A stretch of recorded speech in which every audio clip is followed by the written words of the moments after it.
our 6th Downtown Congestion Pricing Study Policy Advisory Committee.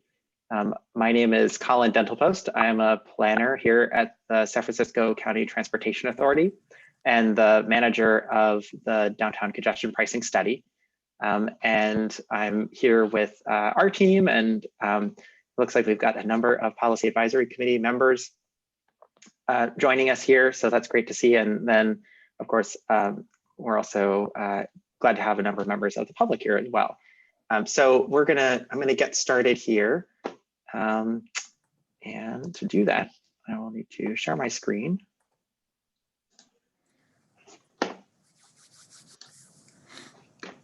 It's in progress.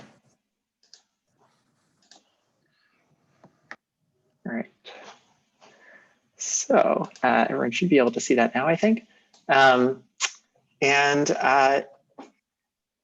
I'll go over the agenda first. So what we're going to do here is first, we're going to do a few logistics items where just in terms of how this meeting is going to go and the overall practical elements here. We'll do some introductions, both of PAC members and staff.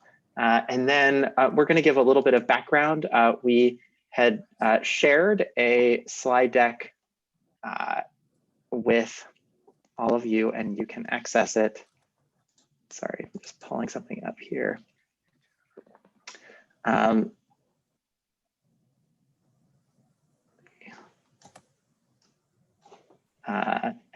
The website's right here, sorry, at sfcta.org/PAC6 with some of the background. I'm going to give just a super quick overview of that information here. And then we're going to move into breakout rooms to discuss for much of the meeting some of the potential congestion pricing scenarios that we're considering now for the next phase of our work in further analysis. And we really want to focus the meeting on hearing your input on those scenarios. Then, as well as the PAC breakout rooms, there will also be an opportunity for members of the public who are here in our main room to do basically the same activities of giving input as the PAC members will be doing in the breakout sessions. And so we'll be facilitating that as well. And then as we go forward, you can reference that advanced material we shared, which I think will have some good background information. And then lastly, at the end of the meeting, there will be some time for a public comment for the whole group of 1 minute per person. So a few housekeeping items on Zoom here. For folks who are tuning in via computer, we encourage you, especially PAC members, to right-click on your name in the participant box. And there you can just make sure that your name and the organization you represent are shown for everybody. And then if you have any issues or a comment you'd like to share, you can chat Abe. And Abe, I can't see him in my screen at the moment here. I think he is. But Abe will be our tech support liaison and able to resolve things. If you can chat me, but given that I'll be running the meeting, I'm less likely to be able to respond.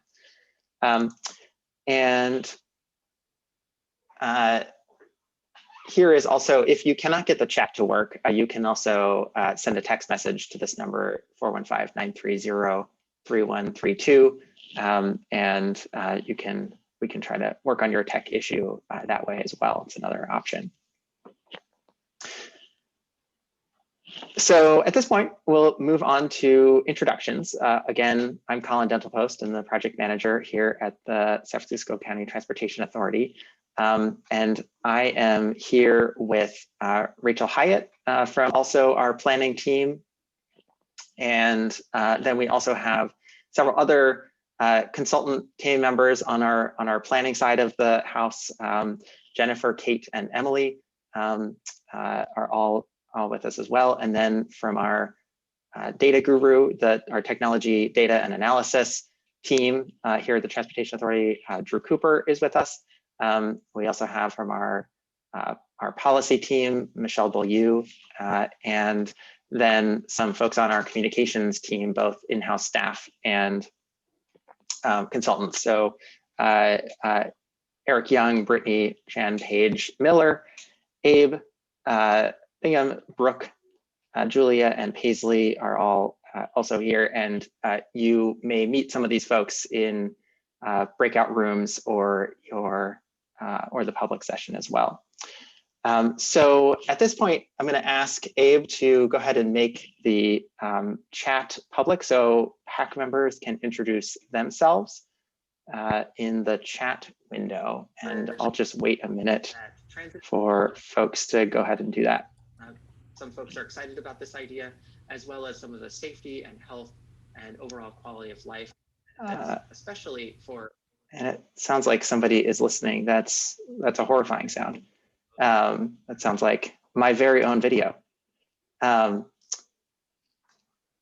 see, which I have already watched too many times. Okay, so then if folks can, it looks like people are.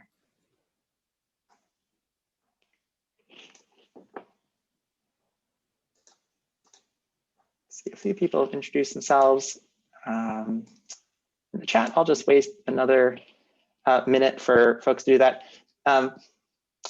If PAC members have called in without a computer, you can press *9 to raise your hand, and we can also call on you to introduce yourself if you're not able to use the chat.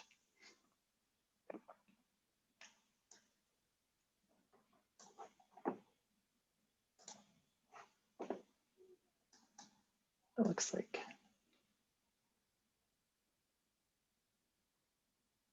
Looks like we've got quite a few folks here and really appreciate everyone joining us today.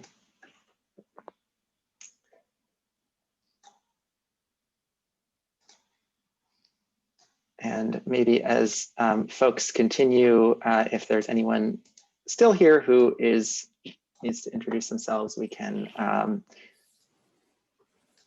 move on in the meantime. So just in terms of reminding folks where we are in the overall study process, here are kind of the steps of the study as we've defined them.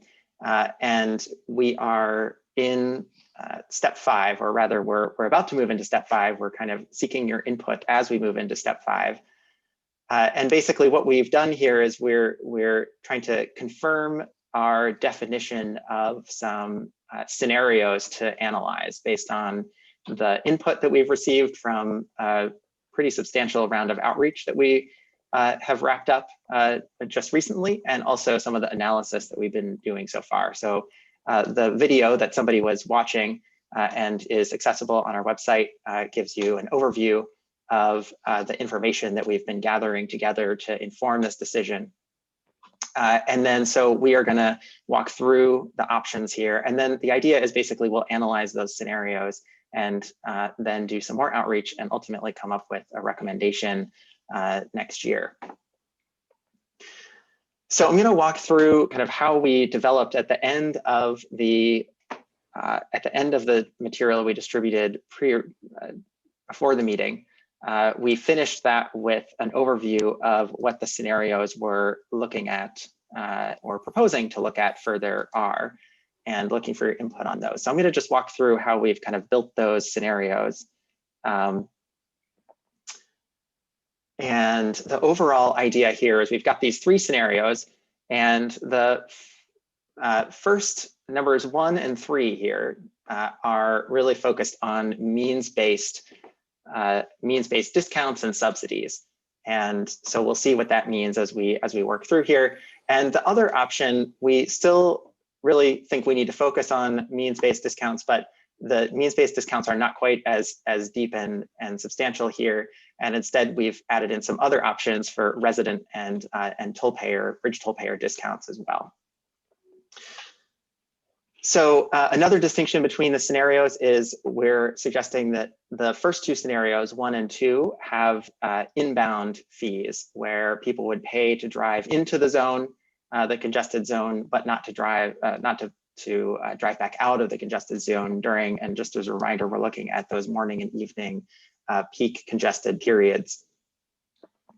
In scenario 3 here, we're looking at the idea of a two-way fee. So somebody would pay driving to cross the boundary in either inbound or outbound. And the fee, as a result, you'll see will be lower because somebody would pay it in both directions. So here are, as we move into the income-based discount ideas, there are basically two concepts here. And so you can see, looking at scenario 1 here, I mentioned the deeper means-based discounts of 100% for very low income, a 2/3 discount of 67% for the low income group, a 1/3 discount for the moderate income group, and then full price for the top 2 income groups. The other idea here is a full exemption for the lowest income group and a 50% discount for the low income group. And then all 3 of the top income groups would be paying this full price. And then the option 3 basically mirrors option 1 here. So some other discounts that we've been looking at and fitting in here, across all of the scenarios, we're looking at a 50% discount for folks with disabilities. Of course, if somebody has lower income, they would basically qualify, and this is a general rule here, somebody would qualify for kind of the best discount that is shown here that they would qualify for. So a lower income person, might even get a full exemption, for example, with the disability. For bridge toll payers, the middle option, this option number 2, includes a discount for bridge toll payers. And it also includes a 50% discount for zone residents. So that's those are some of the additions in just this middle scenario. Across all of the scenarios, we're proposing that the same fee that you would pay to drive your own car would also be charged for a TNC trip. That means Uber or Lyft. And the difference here is it would be charged not just to cross into or out of the zone, but also for trips within the zone. So if I took an Uber, say from North Beach to Soma, then I would be that trip would be subject to this same fee depending on all of these factors.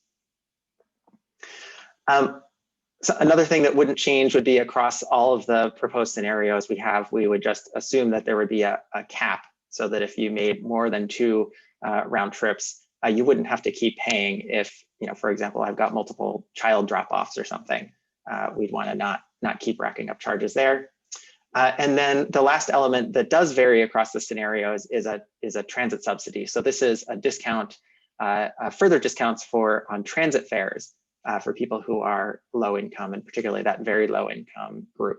And so we've suggested grouping those in together with this means-based focused set of scenarios, numbers 1 and 3. So you'll see it here and here. So that's the overall picture of kind of how these things fit together. Then in terms of investments, we are looking at just this minimum transit service investment. We talked about this back at our last PAC meeting, just to accommodate the ridership increase we expect with congestion pricing of a significant 20 to 25% transit service increase. So that's kind of a basic that needs to go with everything. On top of that, we expect there would be additional revenue for other investments. And the 2 top priorities we heard from the outreach we've done are additional investments to transit. So that could mean more service or capacity increases, improvements to transit access. And the other thing people were most interested in was pedestrian and bicycle, especially safety improvements here. And there are several other options here as well: repaving, transit ambassadors, and school bus or paratransit improvements. And then the last thing here I'll go over here is the boundary question. We got a lot of feedback about the initial boundary that we proposed, and we've also done some analysis of some options here. So based on the feedback that we heard, particularly from neighborhoods that didn't want to be split, with the line running right through a neighborhood. This is the proposal that that we've come up with right now. And so again, unless you're taking, if you're driving your private car, this would mean that this would be the line that you would pay the fee when you drive into the zone during those rush hours, or in the bidirectional case, in the two-way case in each direction. So that gives us kind of just a quick overview of what we're looking at here. And at this point, what we'd like to do is really split out into those breakout groups, which we think is the best way to kind of get as much of your feedback and thoughts on this as we can. And so I'll ask our back of house gurus here who are arranging the breakout rooms to get those set up for us. And then what we're going to be doing in the breakout rooms is basically walking through each of these different sets of policy ideas that I just quickly went over, and really getting into the feedback folks have in terms of what those are and how they're grouped between the three scenarios that we would be moving forward with for further analysis.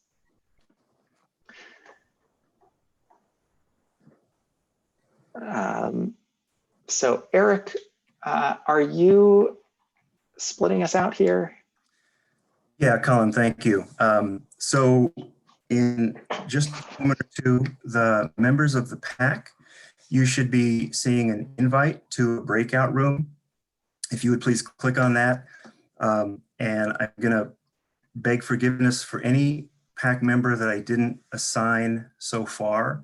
So what I'm gonna do is start those breakout rooms.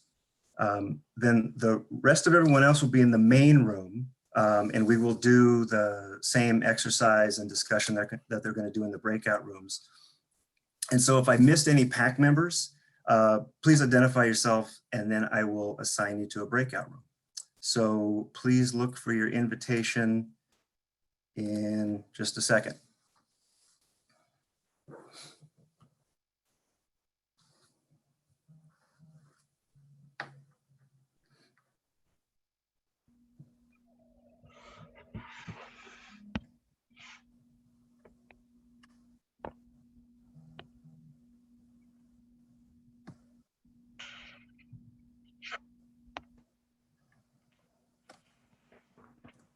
Okay.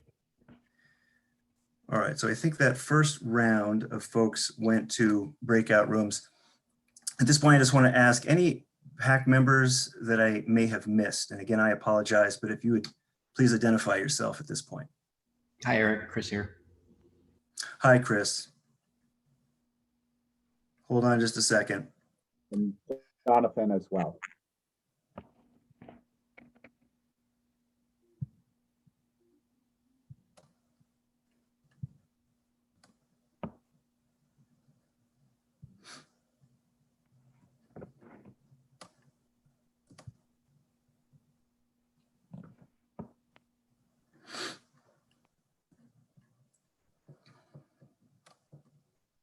Yeah, I got missed.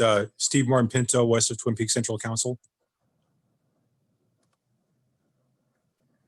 All right. Hold on, I'm finding you right now. Got you. Thank you. And I think I still missed one or two people. Again, I apologize. Can you please identify yourselves, PAC members? Jonathan Cass. Jonathan. Apologies.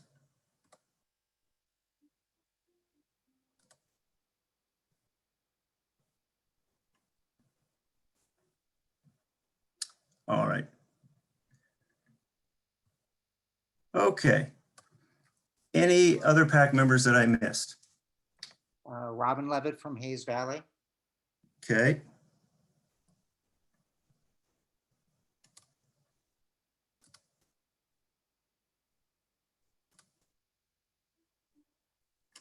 Robin, do you see your invite?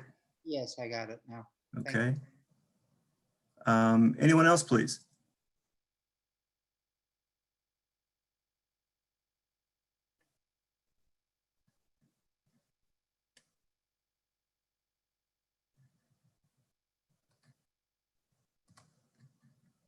Okay. And again, I apologize and I appreciate your patience. Rather large group tonight, and so apologize for missing some folks on first pass. So what we want to do right now, we had the overview that Colin gave us, and what we're going to do now is have a little bit deeper dive into the different elements of the options that we're considering for congestion pricing. And so I am going to share my screen, which will help with the discussion.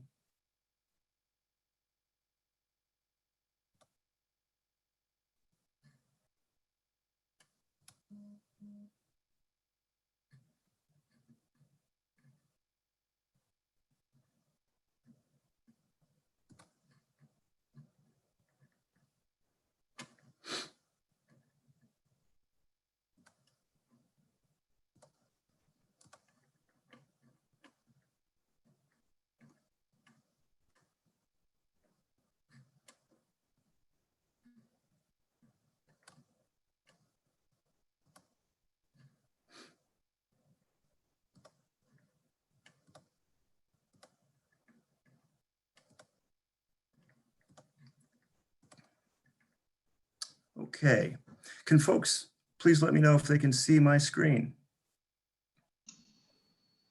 Yes, we can see. It'd be a slide that says breakout groups. Okay, all right, I'm gonna make it a little bit bigger so we can see what's going on here. Okay.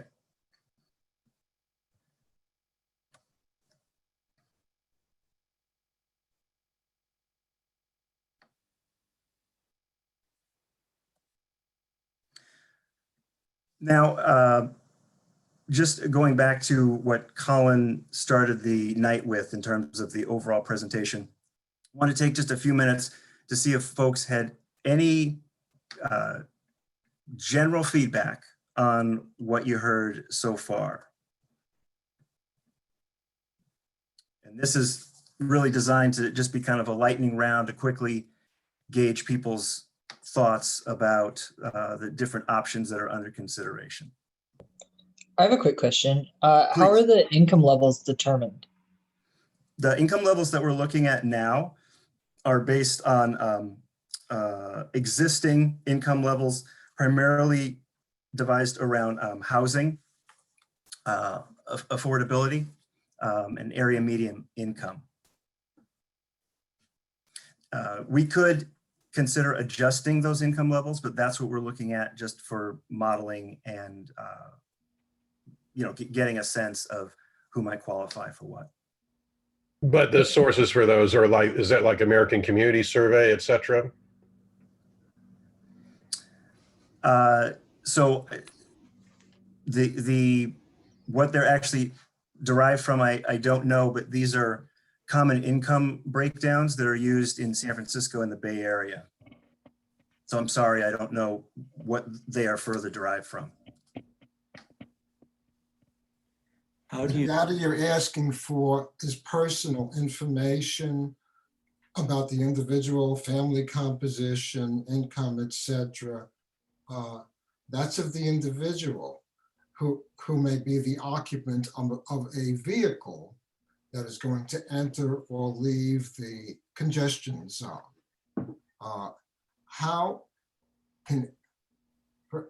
First of all, how are you going to gather this information from not just San Franciscans, but people who live outside San Francisco, outside California, anywhere in the world who might drive into or ride into the congestion zone of San Francisco?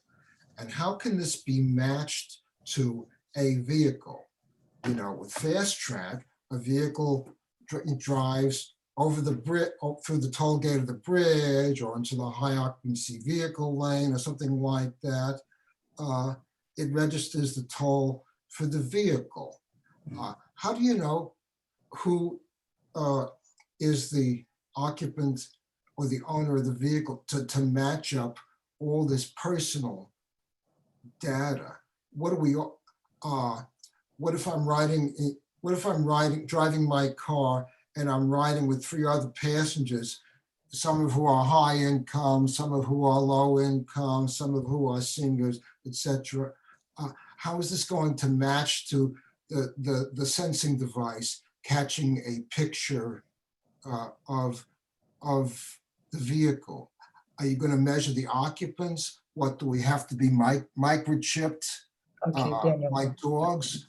No, but if I could get at your question, sir. Vehicle. Yeah, right. So we haven't determined exactly what technology would be used to see which cars pass in and out of the zone. But some of the technology that we likely would look at are things very similar to what's used on the bridge. For bridge tolls, for example, you have a transponder that is matched to a vehicle. And I think to get at your early question about how do you determine income levels, say if I was a low income driver, I would let the agency administering this congestion pricing system that I qualify for low income status, and they would match that to my transponder so that when I'm in my car, it would register accordingly. Hi, I'd like to give some general feedback. Please. So I haven't been participating in the meeting so far, but just I would say following this lightly. And I would say that I'm really excited and pleased to see this moving forward. And I know there's a lot of specific details to work out, but from what I heard from Colin's presentation, a lot of good work has already gone into it. And I feel optimistic about being able to do a program here that will be fair and effective. So I'm really excited about it. Thank you for that. I would concur with that. I think some folks have raised their hand, but I'm just not seeing who. Let me see here.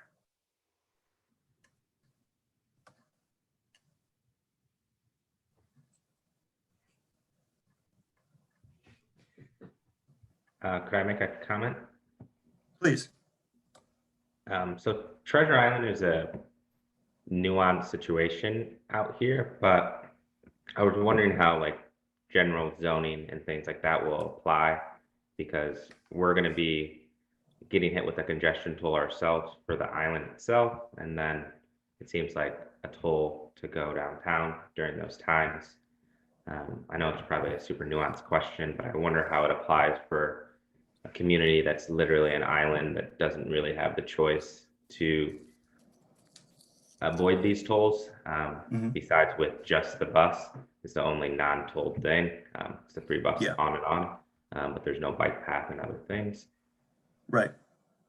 Yeah, Berkeley, thank you very much for the question. So we, the Transportation Authority is, as you know, working on a transportation plan for Treasure Island as development happens there. And we are actually planning on doing Treasure Island specific outreach just for the issue that you raised, that there's a discussion about a toll to enter and leave Treasure Island, and we're having a discussion about the possibility of tolling for downtown and Soma. And so we realize that that does raise specific issues to the neighborhood of Treasure Island and Yerba Buena Island. So we will be coming to you, and want to hear your thoughts and concerns about that. Definitely, we look forward to it. Thank you.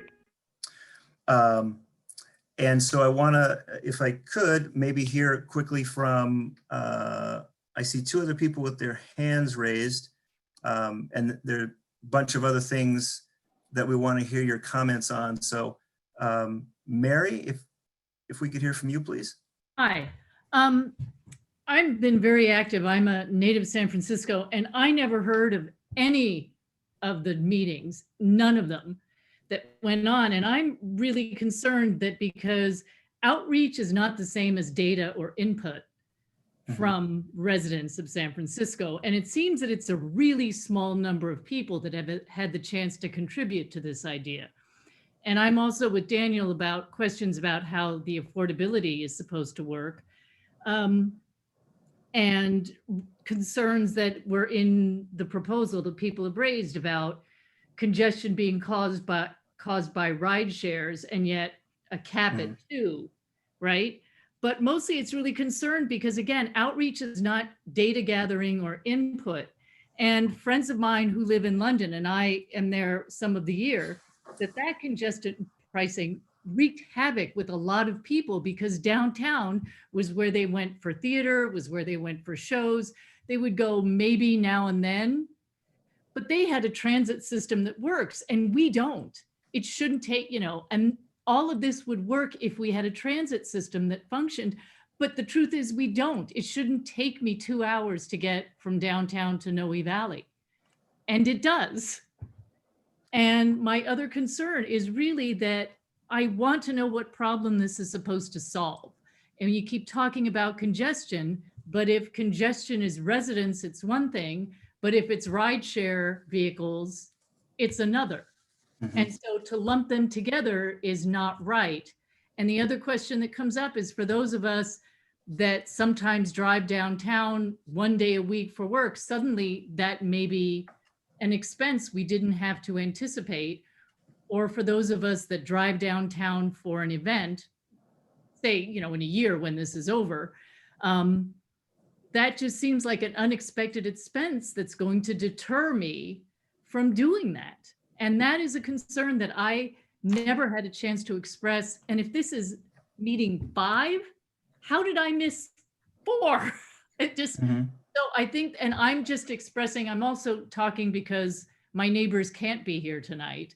So these were the questions that we came up with to ask you. And so that is my input to this. And thank you for holding it. But I really wish that there'd been more way back in February when this started.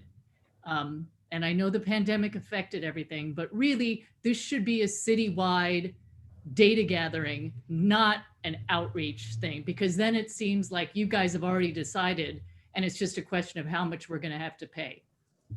So thank you. Yeah, well, thank you. Thank you for that. So a lot there, but let me see if I can get to some of it. And then I do need to have us move on to some other elements that I want to hear feedback from. So your concern about outreach. Yes, so we do realize this is a citywide, actually a regional discussion. And so we have planned for and executed outreach that is consistent with that. We have gone on TV, used social media, gone to community groups, and done other things to spread the word. And I realize that even though that all was done, I hear you. I hear you that, you and maybe many of your neighbors have not heard about this. But I also want to assure you that this is not the end of outreach. It is going to continue. This study won't end until next year. And even once the study ends, we need to get direction from our board, which is the Board of Supervisors, as to what to do. If they decide that we should go further down this path and study this even more, there will be more outreach. So I hear you that perhaps you and your neighbors did not hear about the earlier part of this work, but we are still early in terms of thinking about this as a continuum. So I just wanted to get to that. You mentioned concern about our existing transit system at the same time that we're talking about congestion pricing. And we agree that transit right now is not where it needs to be to support something like this. And we would not expect to implement congestion pricing if we don't have a transit system that can take those extra riders that we're hoping congestion pricing would lead to. So we hear you on that. And I think you also had a point on the TNC related congestion, and we hear that as well. We have numbers that look at exactly how much congestion is tied to TNCs. And actually later tonight, you'll see some thinking we have about how we might mitigate for that. So thank you for all that. And let's see. We have a bunch of more material I wanted to share and get feedback on. So at this point, I will share my screen again. And I apologize all for this feeling a little bit clunky in terms of sharing the screen, but I've been having computer problems all day. So please indulge me. I'm very sorry about that.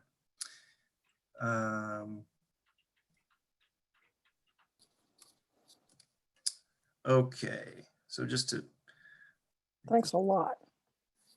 bigger.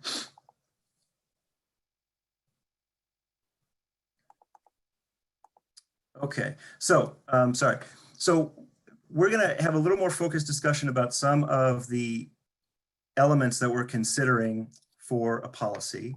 And this is a key to maybe just help us focus some of our comments as I go through and dive a little bit deeper into the different elements.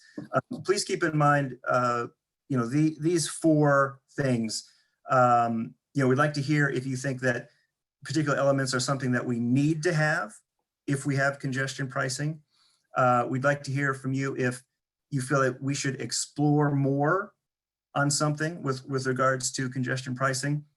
We'd like to hear if there's something you would prefer not to have as an element of congestion pricing. And then I want to just draw your attention to this idea of an equity flag. What we mean by that is there an element that I'm describing to you or that you're thinking about with regards to congestion pricing that you think would not be equitable, that would not advance equity if we do this with regards to a particular element of congestion pricing? So I just wanted to introduce that key as a way to maybe have us focus our comments and feedback. So can people see this slide now that says consistent fee elements? Is that coming through okay? Great. So what is meant by that is these are elements of fees and discounts that we're considering that would stay the same across any of the three scenarios that we're thinking of doing a deeper dive into. So for example, you'll see the yellow lines on this slide referring to very low income discounts. So folks that qualify for very low incomes would not pay a toll in any of the scenarios that we're looking at. For middle and high incomes, the fees that we're looking at would range from $12.50. So in column number 1, $12.50. In column number 2, $14. And then in column number 3, it would be $7. What we see in column 3, keep in mind, is that would be for a two-way toll, meaning tolling entering and leaving a zone. In the first two columns, we would be talking about only a one-way toll, so to enter the zone. Another consistent element would be people with disabilities would have a 50% discount on whatever the toll level is. For TNCs, this gets to a conversation we just had. For Uber and Lyft, we are proposing that there would be a fee charged for each trip, for each Uber and Lyft trip, and the fee would be equal to whatever the middle and high income toll is. So, whatever existing Uber and Lyft fee is, plus this pricing charge. And then we're also considering a daily cap on congestion pricing charge, meaning even if you go in and out of the congestion pricing zone multiple times, the charging would not be more than 2 times. So 2 charges per day. So any thoughts there on things that you think we would need to have, something you would want to study more, something you do not want, or something that raises an equity concern?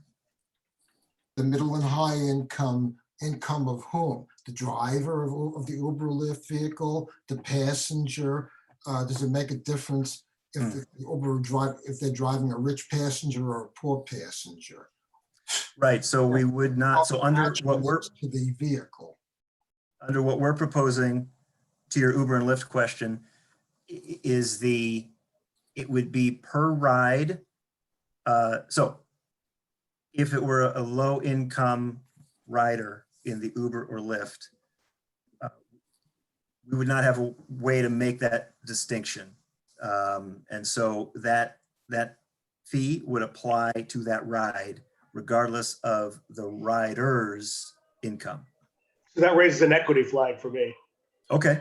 Right. I mean, so you're saying that regardless of who's in the Uber or Lyft, you're charging that flat fee, which is obviously going to get passed to the rider. So To the rider. That would Thank you. raise a flag for me. Yeah. Thank you. So are you going to allow Uber and Lyft drivers to go back and forth as many times as they want after 2? I mean, because that's just adding congestion. No. That's my concern, major concern. Yes. So yes, so thank you for that. To clarify, that cap would not apply to the Uber and Lyft. Okay, that's good. The cap would apply to, say, a private vehicle. So how do we know who is an Uber and Lyft driver and who is just there for work or whatever? We would have to work to incorporate that into the Uber and Lyft app. Because that is basically the way that. Do you see some problems?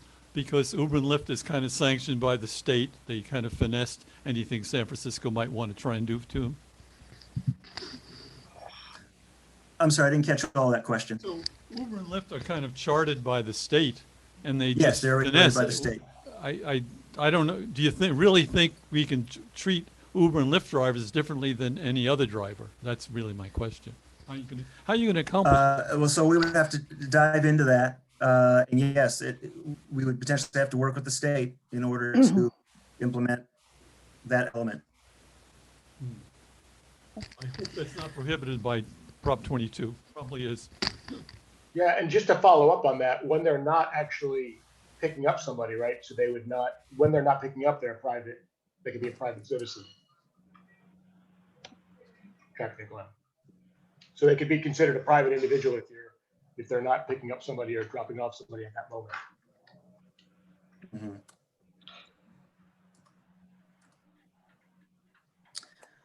If I could ask a question for clarification on the TNC fee that would be charged for each trip. Are you saying, let's take scenario 2.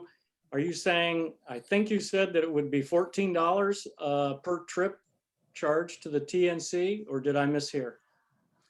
So, yeah, so looking at that example, you're looking at the $14 charge in column 2? Yes. Yeah, so what we're proposing is that it would be that charge, $14 would be applied to an Uber or Lyft trip that entered the congestion pricing zone. So that would be a charge on top of whatever that ride fee turns out to be. And would that charge also occur, be applied to a trip that stays within the zone once they're in the zone? Thank you for that question. Yes. Yeah. Okay. Thank you. Right, but there's a question about that because the math seems a little weird, right? So if they only get charged twice and they take 10 rides, that's cheaper to them than to a person who comes in downtown. So okay, so let me make sure I'm getting your question right or your point right. So the daily cap would not apply to Uber and Lyft. I think what her point is the Lyft driver comes into town. Mhm. Maybe they bring somebody in, maybe they don't. But once they're in the zone, they're not paying per trip. They're already in the zone. I think that's, Yeah. If That's they what can she very meant. carefully never cross the line, they can drive around all day and never not have to pay again.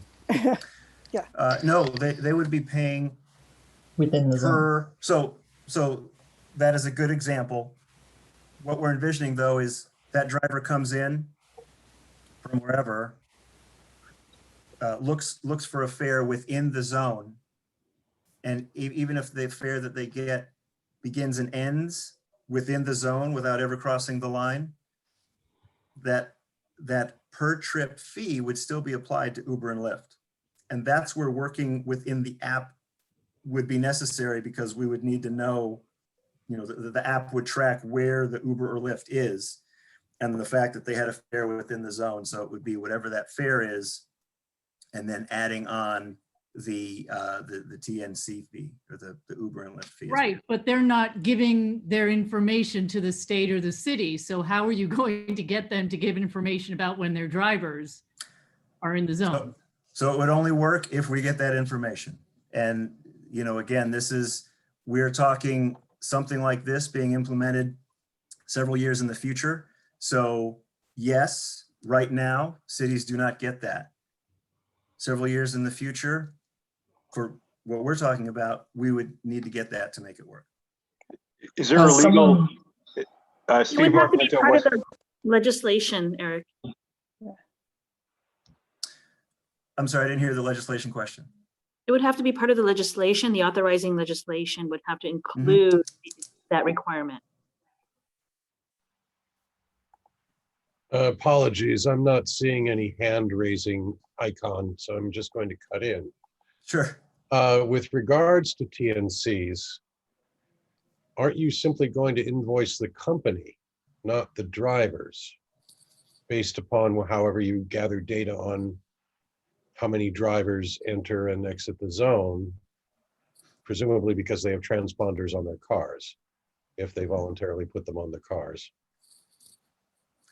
So I can't tell you all the specifics of exactly how it would work. We're really at the stage where we're talking conceptually. And in terms of getting into the actual nitty gritty of how it would work, we haven't gone that far. Have you, I didn't see anything about commercial vehicles. Do you know what the percentage is of commercial vehicles that would cross the borders, if you will? And also, how would you charge those commercial vehicles, including for buses and delivery and all kinds of trucks, etc.? For fleets.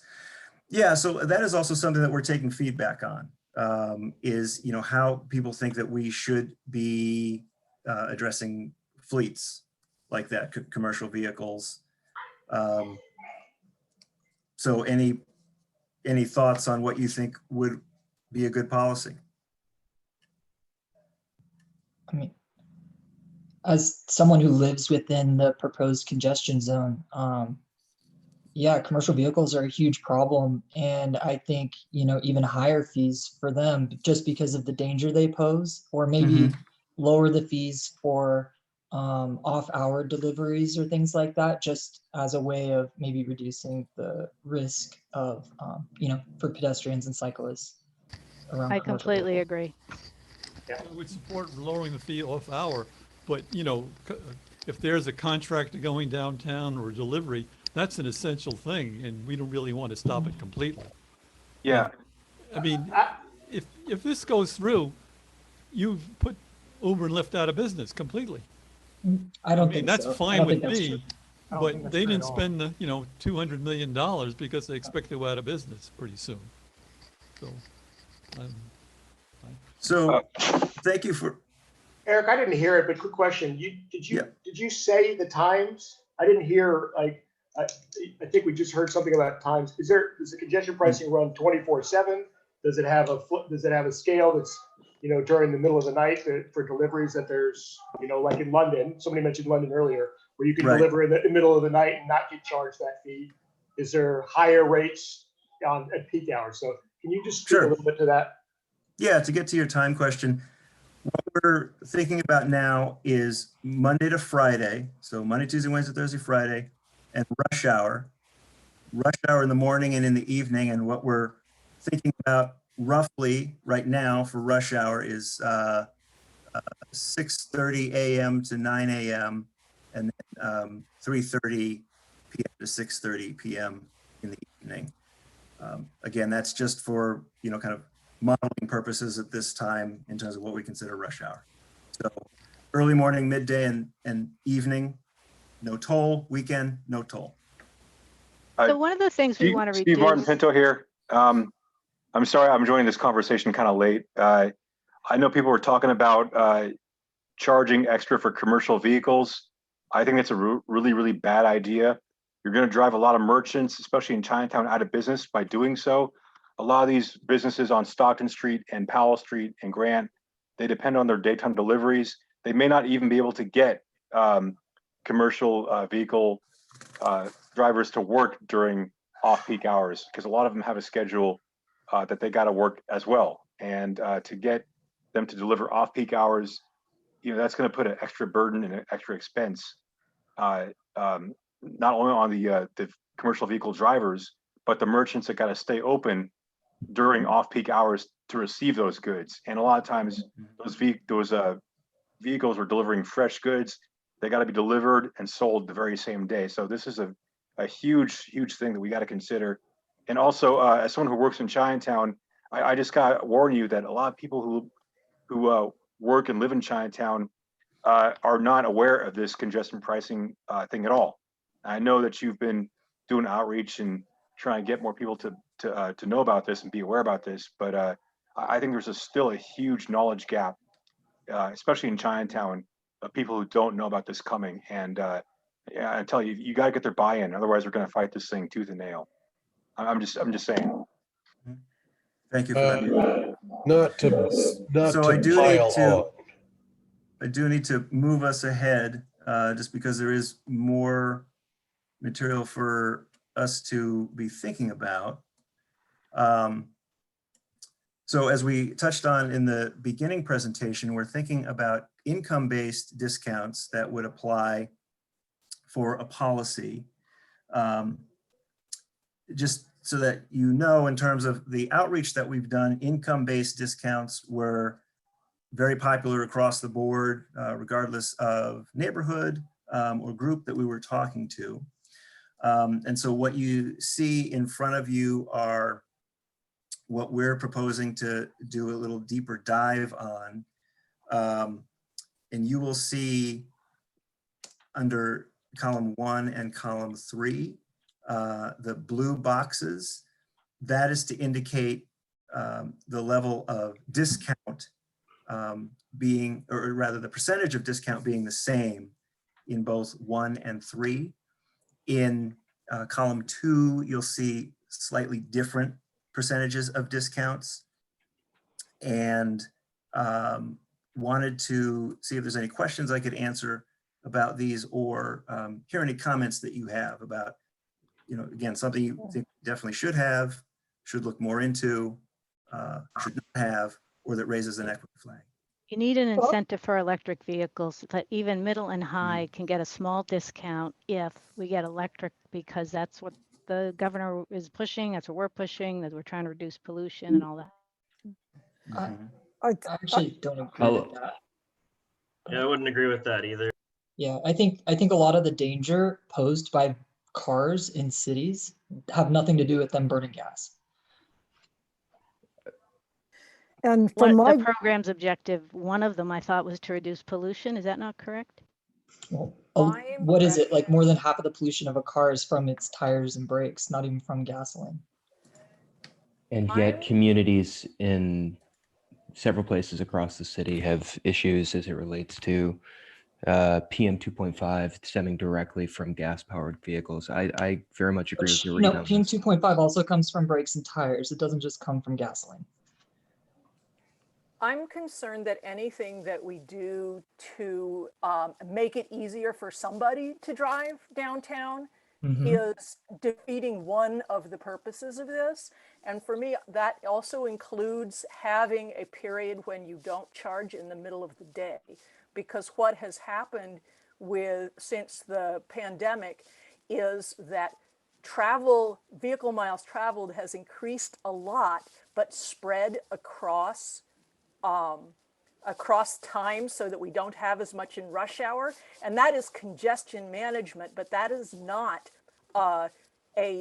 climate change mitigation. That is not reducing vehicle miles traveled. That is not promoting mode shift. And I would say the same thing about electric vehicles. If the goal is to reduce the number of private vehicles in the downtown, then spreading it out or giving somebody an advantage for driving some other kind of vehicle is counter to the larger purpose of this.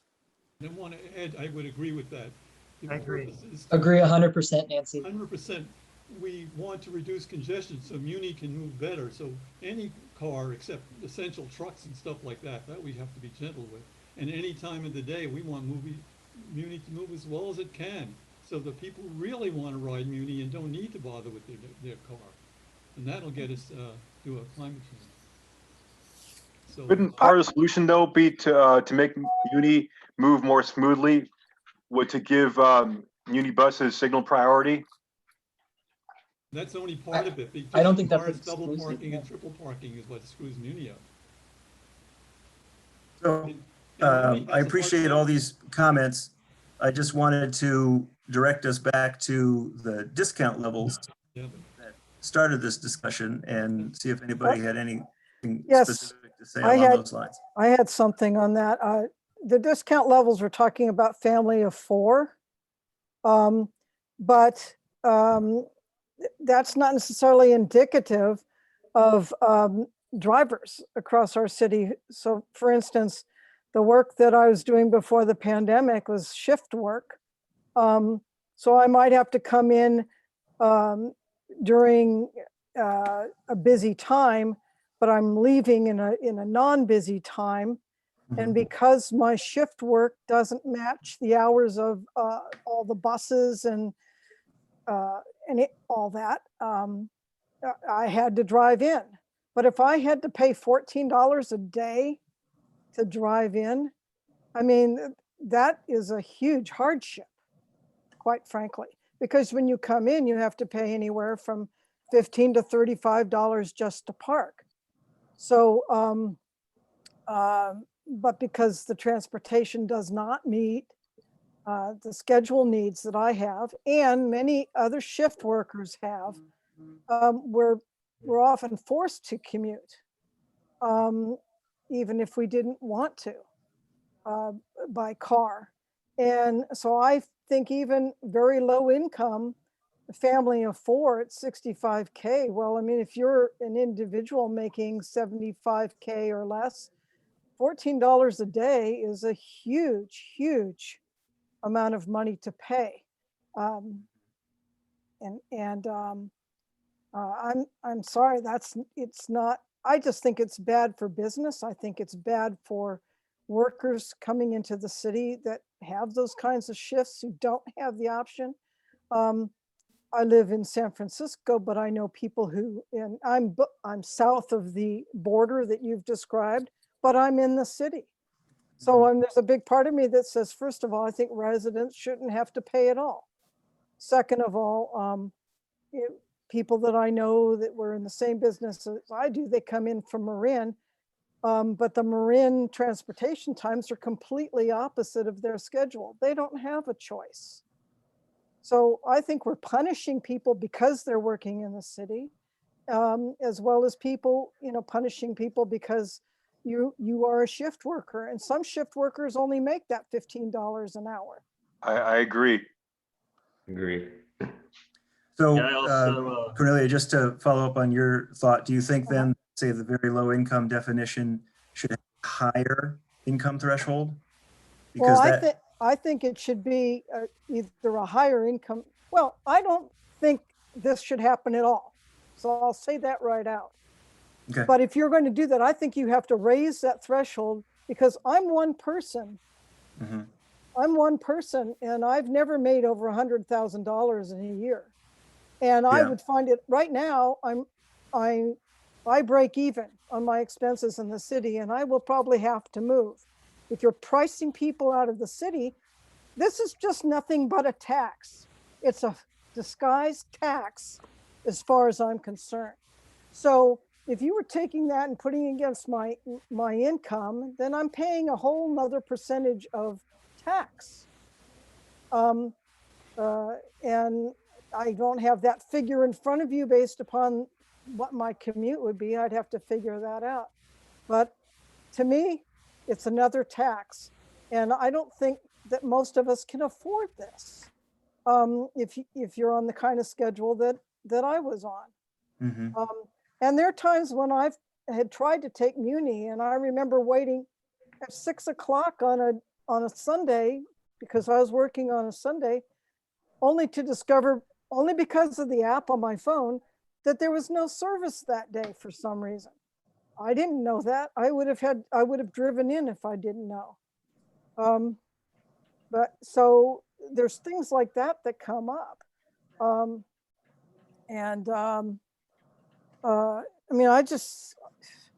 just think it's punishing people who live here and it's punishing people who have to work in the city. I don't think it's a good idea. I also agree with Mary from her comments earlier, that this is going to be very hard on businesses that right now aren't even functioning in the pandemic. And I'll take it one step further by saying that a lot of the street reconfigurations that they've done, I think exacerbate traffic. For instance, on 6th Street, which is a main route into the city, they've narrowed the roads. So instead of 2 lanes, you have 1 lane on one side. One of the access roads to 6th Street, they made into 1 lane. So instead of traffic flowing and getting out of the city quickly, you're stuck in traffic to get out if you take that route. You're stuck and it takes longer to come in. That does not reduce pollution. That does not facilitate getting people in and out of the city. It's obstructed the traffic. It's made it worse. I agree with Cornelia. We're talking about really, discouraging driving, and which is our ultimate goal. But we're not giving people, especially people who are mobility limited, any other option. We need to have a better, more comprehensive transit system.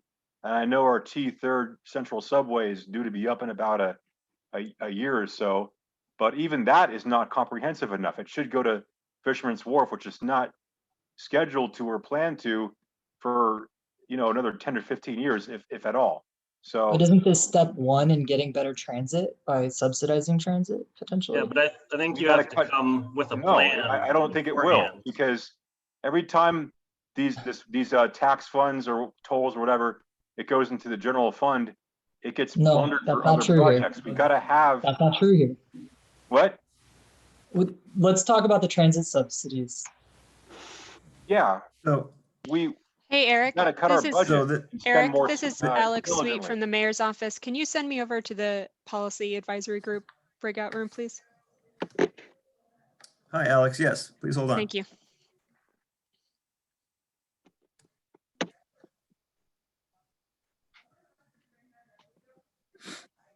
So how do you get people to ride public transit? There's a lot of people that don't ride it unless they have to because they don't feel safe, or it's very uncomfortable, or it smells or something. So how do we solve those problems? You got to make them feel safe. Right now, I've got friends who used to ride BART, and but they don't anymore because they don't feel safe riding it. Every time they go on BART, they're harassed, they're threatened, and that's scaring people off BART. So that's a whole other discussion, which I believe the answer to that is more BART police. But that's not really a popular thing to say right now. For a good reason. I don't think it's for a good reason at all. But that's a whole other discussion. But the average person does not feel safe on BART. Muni isn't coming frequently enough. It's not reliable enough. And, you know, now that we're cutting bus service and people are telecommuting more, you know, they're not going to, you know, they don't feel, and with this COVID crisis, they don't feel safe taking public transit. And I kind of don't blame them.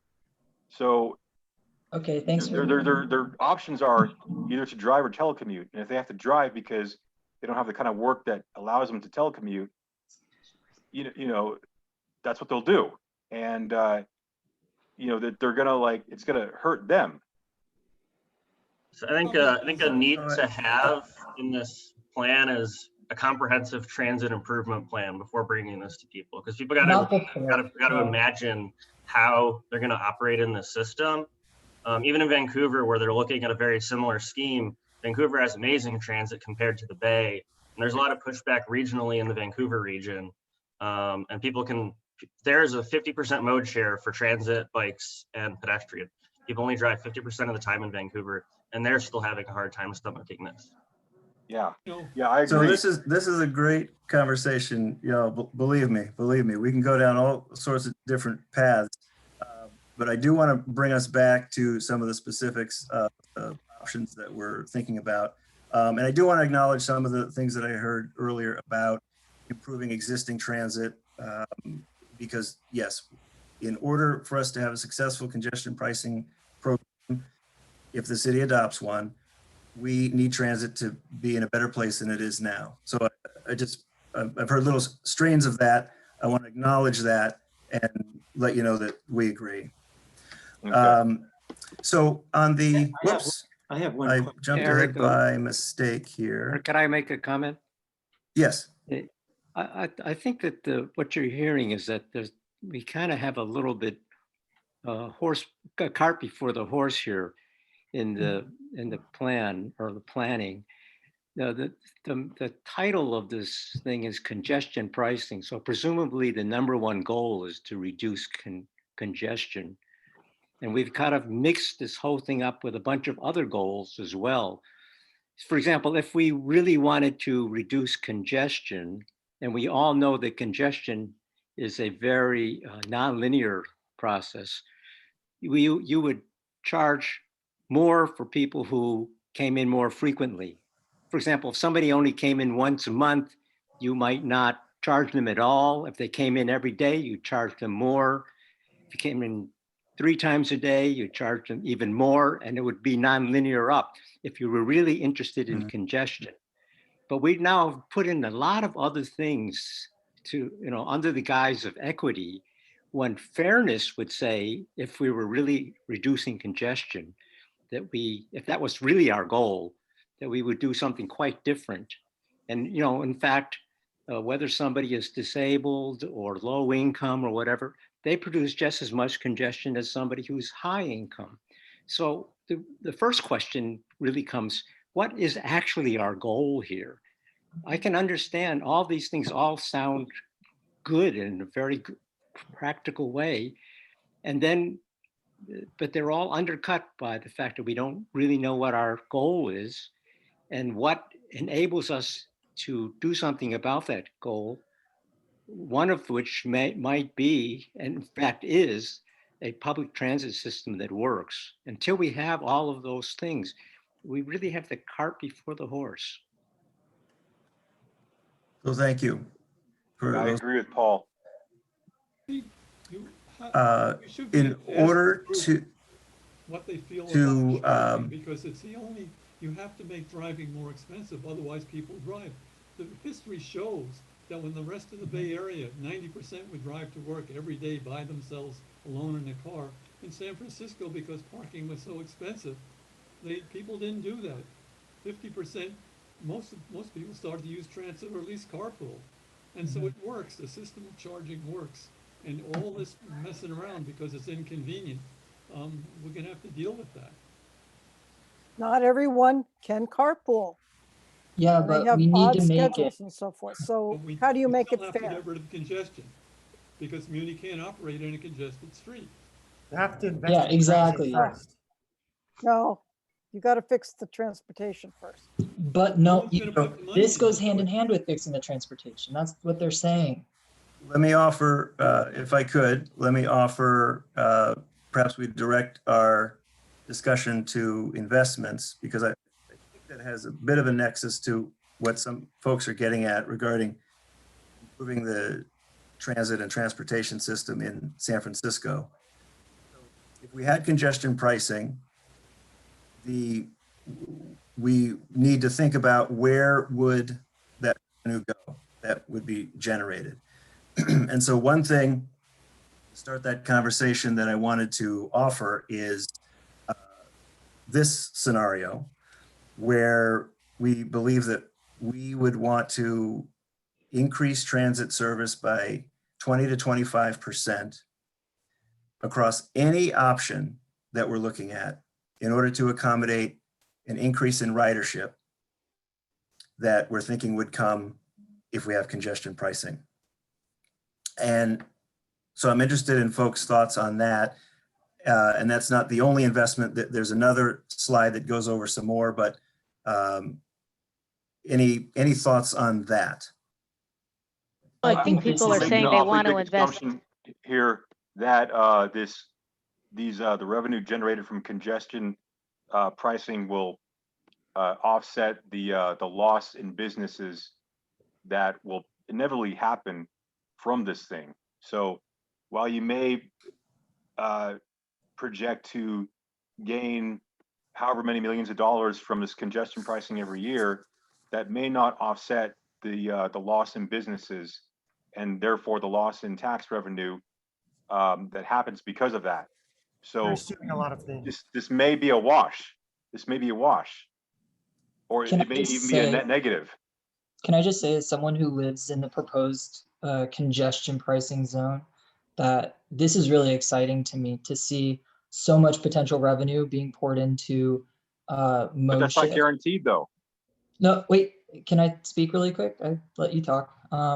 That protected bike lanes can be built faster, especially if there's less need for general transit travel lanes. You know, Muni, I take the 14 and I'm not scared to take the 14, and I still take the 14 during the pandemic because I need to get around and I don't drive. And the 14 gets stuck in traffic. So, but of one person driving by themselves. So I am really excited to see this potential revenue and improvement to transit. I think just removing the cars would be a huge improvement to our Muni system and make it more reliable. So thank you. And do those minimum investments, is there already enough investment in Muni to keep up with like the current load, or is it like being adjusted up to keep up with it? Like, are you assuming after the congestion toll is there that you're just doing that minimum investment of 25%, like based off old numbers, or what it would like actually need to be, I guess, with more investment, if that makes sense? Yeah. So, and tell me if this answers your question. So the 20 to 25% increase, that would come on top of whatever level in the future there is. And we have congestion that we find unacceptable. Again, whatever level that is, we still need to determine what that is in the future.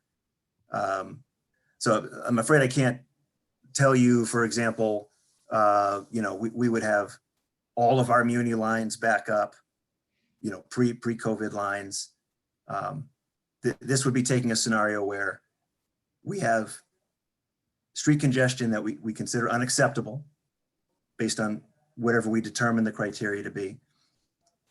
And at that point, whatever the Muni service is, we would aim to increase it 20 to 25%. We're thinking that the revenues that could be derived from a congestion pricing program could pay for that at least. And then there's another slide that I wanted to go over to have a further discussion about other possible investments.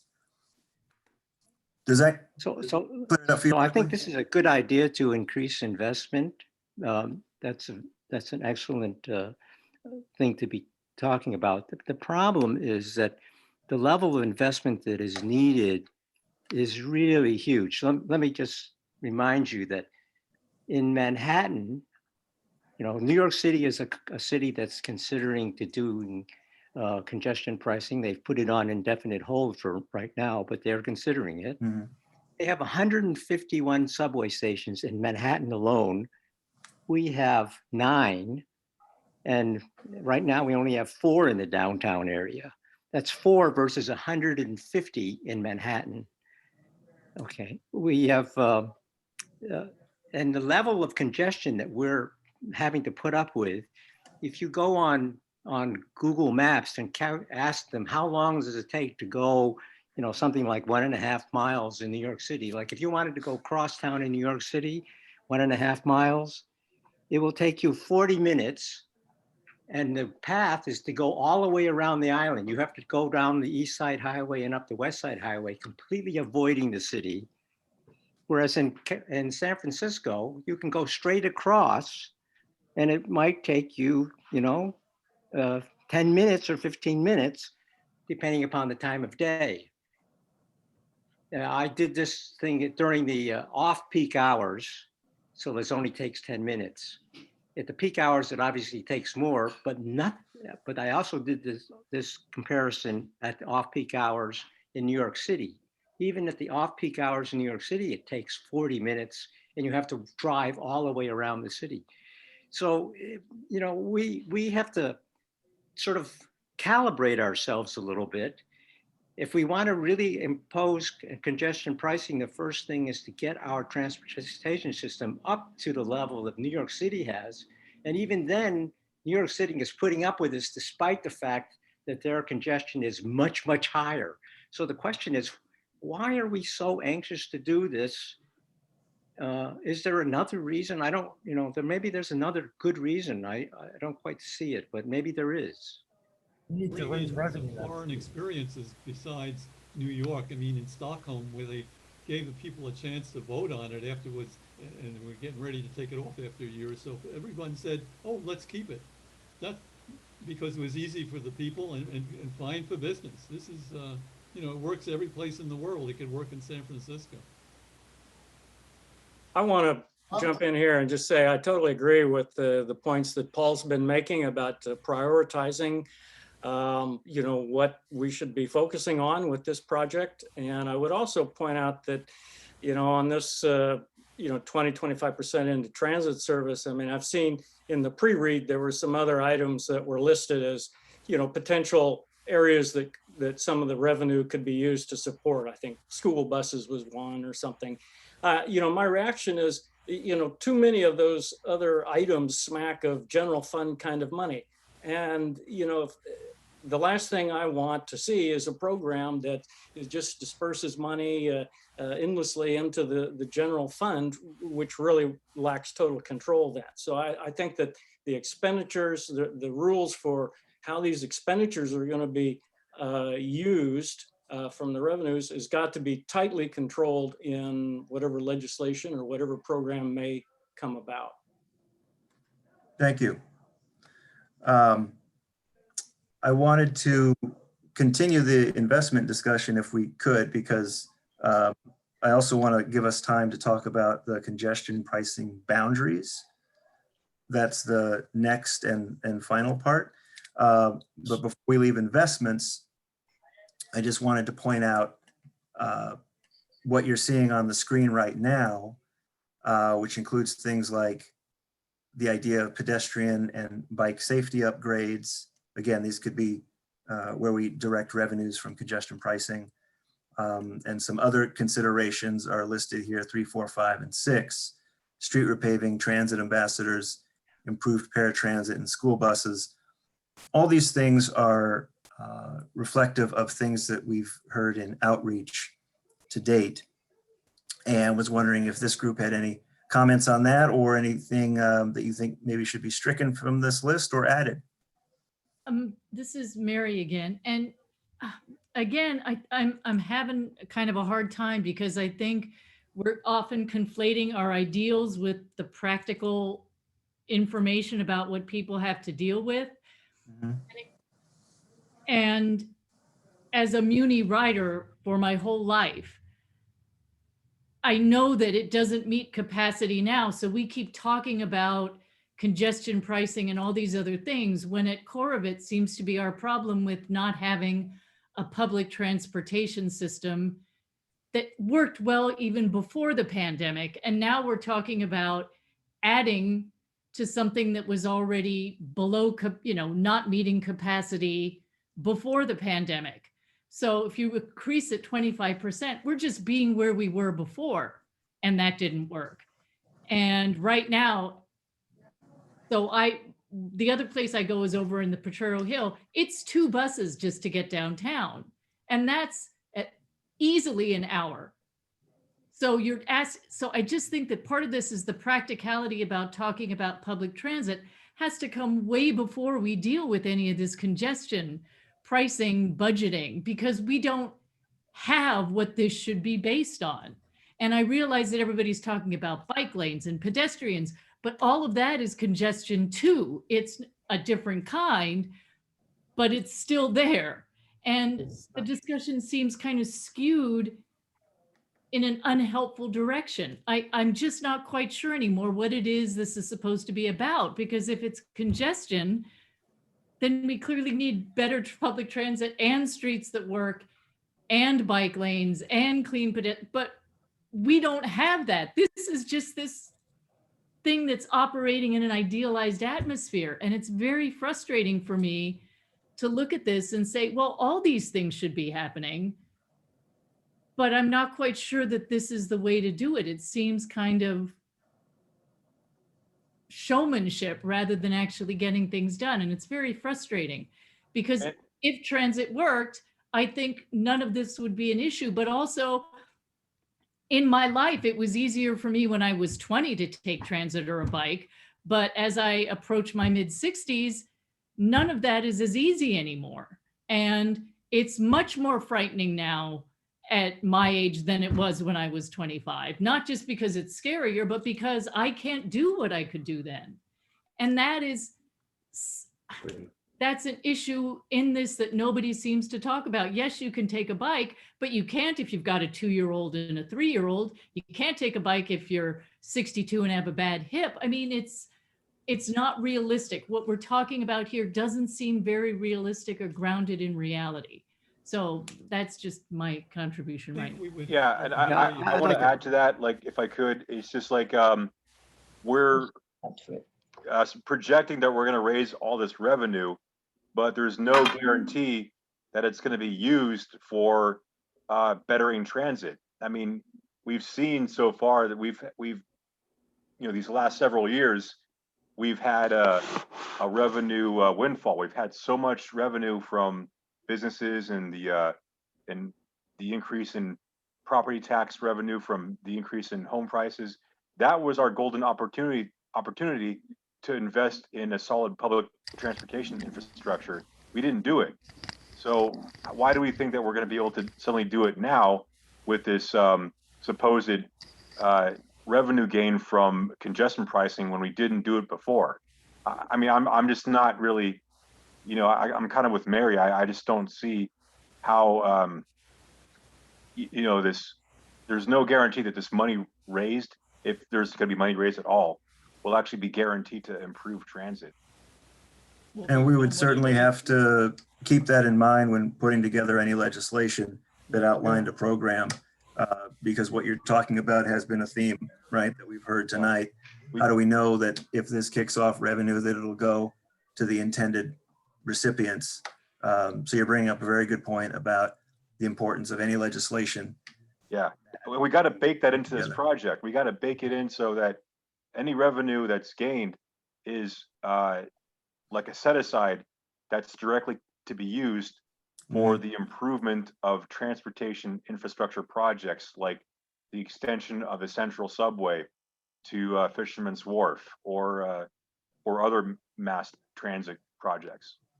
We should promise that. I think there's a danger that the congestion pricing could be viewed as something to help out. It's kind of the reverse equity argument, because the people who own cars tend to be more wealthy than the people who don't have cars or have fewer cars. And that means that I can imagine people arguing that we're putting in congestion pricing to make it easier for people who are wealthy enough to take Uber, to take Lyft, to drive a car, own a car and drive a car and park a car, as opposed to those who really are stuck with public transit.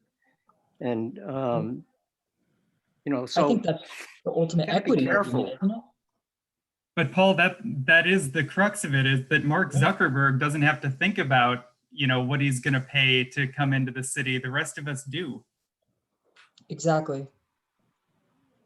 Just to speak really quickly. Equity. Also, wealthier people tend to value their time more highly. So actually having everybody stuck in the same congestion is actually more progressive than letting all of us middle income people have poor people stuck on transit and not giving them nearly enough resources, because we're talking about billions of dollars in transit improvements that we need to make their experience better. And we're letting the city continue to become a playground for techies and the wealthy. So we have about 5 more minutes. This has been a great discussion, and I got to say this has been very helpful. I appreciate the issues that folks are bringing up, and I'm glad we had tonight as a way to capture people's thoughts. We only have about 5 more minutes, and then all the breakout rooms and this room are going to come together to end the evening.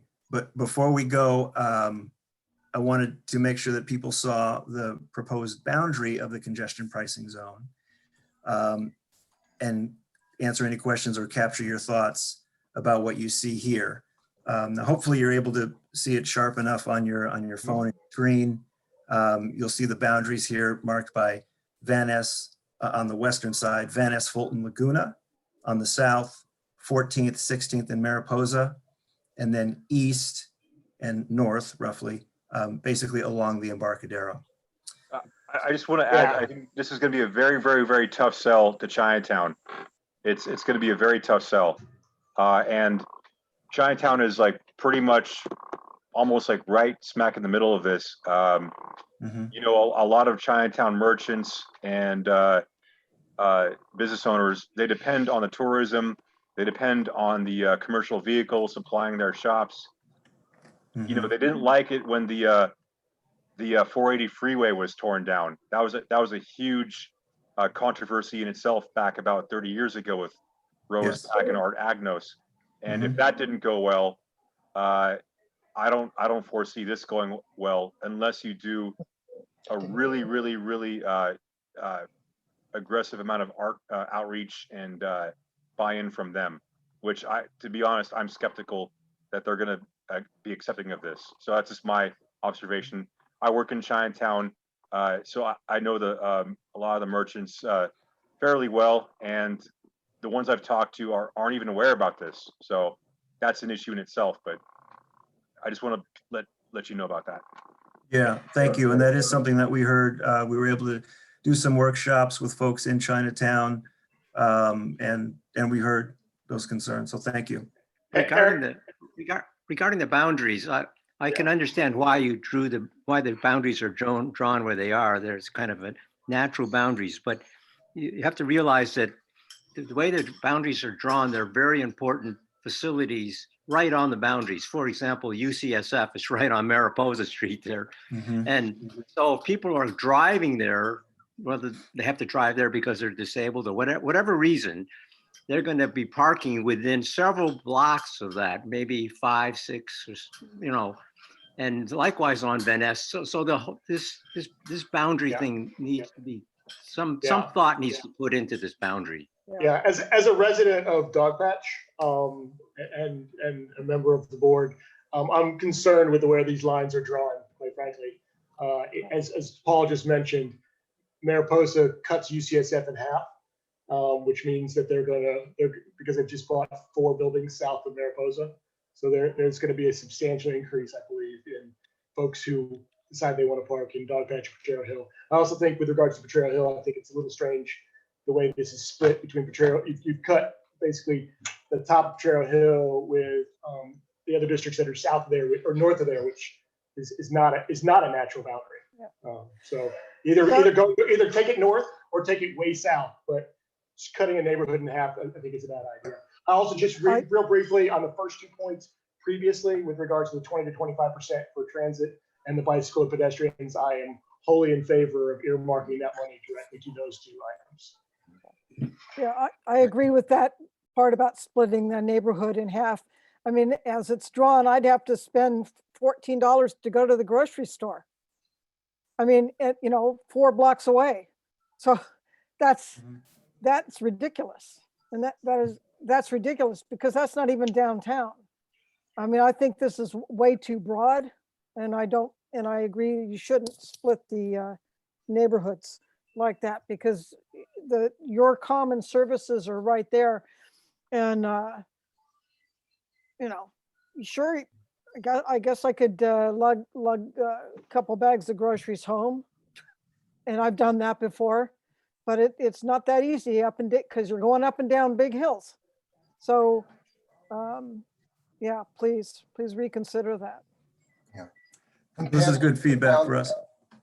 Compare this to the boundaries of the adjacent supervisorial districts, District 9, Hillary Ronan's district, and see if you can figure out why they are changing the boundary from the original plan. But besides that, there's a point I want to make, please. We're talking about revenues. Oh, all this revenue that can be gained. We should be talking about net operating income of the system. Revenues minus expenses of maintaining the system, all the camera sensors, billing the people collecting the money from the various drivers. Okay, let me make a comparison to New York City. New York City, the most congested city, my hometown, the most congested city in the United States with the possible exception of Boston. Their plan is to have congestion pricing in Manhattan, which is, long, narrow, to cut it in half at 59th, 60th streets. There are less than 20 intersections involved in that. Here, we're talking about close to 100 intersections. Somebody can count it out on a map, more if they cut down the North Beach boundary. All those cameras, and to socially inform them of the incomes of the persons who are going across the border, not just snap the picture on the camera, to 8 toll booths on the Golden Gate Bridge or 20 toll booths on the Bay Bridge that charge $4, $5, $6 or whatever when a fast track transponder goes through there is child's play compared to perhaps 80, 100 intersections in San Francisco. We're talking about a city of 8 million, Greater New York versus 800,000 here. Okay, just consider the cost. The system may operate at a great loss when you cost estimate it all out honestly. And I want to know, did the voters of San Francisco get a chance to vote on this? Before you actually pursue the contracts to explore the cost estimating and the technology, or do they say right now let's go no further with it? Okay, I've said enough. This program needs to pay for itself, and that would include pay for some additional transit. But the first goal of this is to reduce the car traffic in this incredibly congested area, which is dangerous to people who live there and walk there and work there. And so I think that we need to keep that in mind as the absolute top priority. And if we get too lost in other weeds, we're going to forget that these are incredibly dangerous streets to people walking and biking. And if we can come up with a system that will pay for itself by what we're charging the people with cars and actually reduce traffic, then we'll be succeeding. And I think that you come a long way with this and that we really need to do it. Thank you. Well, thank you. And with that, I believe that the other rooms are going to be closing up and coming back into this main room. I want to thank everybody. This was a really big room, a lot of ideas. I'm sorry I didn't get to everybody because of the time, but I do want to thank you for all your thoughts and your comments. And we have about 20 more minutes When will there be activities before we end tonight, but I just wanted to say thanks to everybody. When will there be public comment? We'll have public comment tonight before we wrap up the meeting. Thank you, Eric. Sorry, group, didn't realize our time had ended. Welcome back. I hope that wasn't too surprising to too many people. I feel like half the time I'm in a breakout room, it catches me by surprise when it's over. So now, and I'm realizing even our group did not neglected to choose a somebody who wanted to report out. But the idea is now we'll spend a few minutes with folks who can report out from each of the breakout rooms. And let's see, I might see if somebody from we were group number 1, so I'll take the liberty of saying, does anybody from the breakout room I was in with Brittany want to kind of summarize some of the key points that folks said in just a minute or two? And maybe raise your hand if yes, and then we can call in here, and otherwise I can summarize here. Our group, Colin, this is Rachel Hyatt, our group nominated Michelle to give our summary, so she could do that to start us off. Absolutely. More than happy to kick things right. off here. So hi, everyone. I'm Michelle Beaulieu with the Transportation Authority. And our group really focused on the discounts, investments, and boundaries. So in terms of the means-based discounts, there was a consistent feeling that the discounts should stay. But we talked about with Jonathan from Spur, how they serve as a behavior signal for different folks from different income levels, and how low-income folks already have, owning and operating a car is already a price signal. We also heard from Amit that we needed to consider moderate income folks in the Bay Area, that the discounts should be more tiered and progressive. But we also heard from Pyra and from Robin that we need to be careful about discount implementation so it isn't abused, both for the discounts for folks with disabilities and low income. In terms of investments, there was a consensus that we should be investing in transit to meet the increased demand, and need to have the principle of investing in improvements that improve access to downtown related to the program and not be backfilling things that are already supposed to be funded. And then in terms of the boundary, we heard interest in phasing in a boundary to start out by focusing on where congestion is worse, and then increasing the area for other areas as traffic gets worse. And we lastly heard a concern about the Laguna boundary splitting the Hayes Valley neighborhood in half. So a couple of options were thrown out: moving that boundary further west, or considering a soft boundary that might be a couple of blocks wide rather than a straight line, although we all acknowledged that that might be a little bit difficult to actually implement. Is anyone else from the group? Did I miss anything? Thank you so much for the nomination.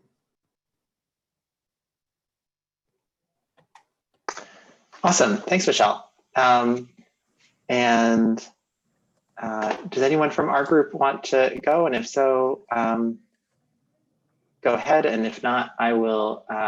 Brittany has kindly volunteered as our fearless note taker to give a little summary.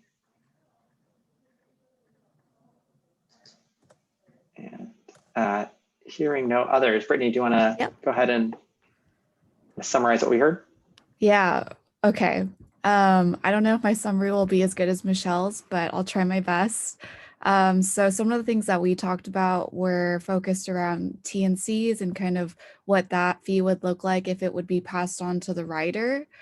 And also if Chinatown would be included in the congestion pricing area, and kind of the thoughts that surfaced around there in terms of who we talked to and what they felt about the fee.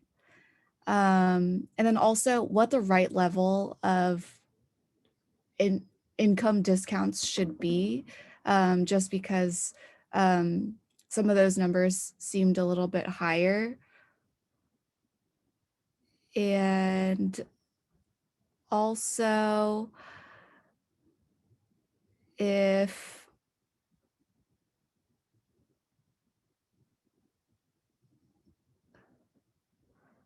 and then also thinking about how if we actually needed a resident fee or a resident discount if people are already getting an income discount.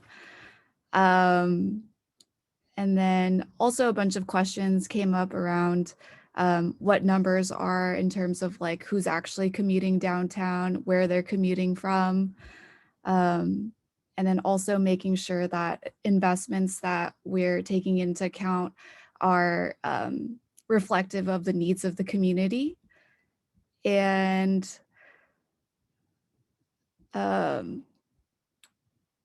yeah, anyone else want to chime in? I feel like my notes are all over the place, so I'm just trying to highlight some things.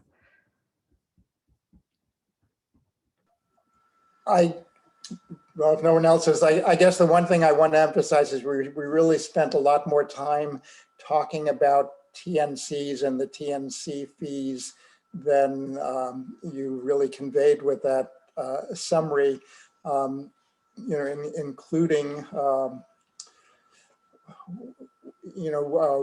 whether it was appropriate to have a fee that only reduced TNC trips by 6%, or whether a fee structure should be imposed which reduces TNC trips higher than that, and how that can be equitably dealt with among different income groups. Yeah, thanks, Peter.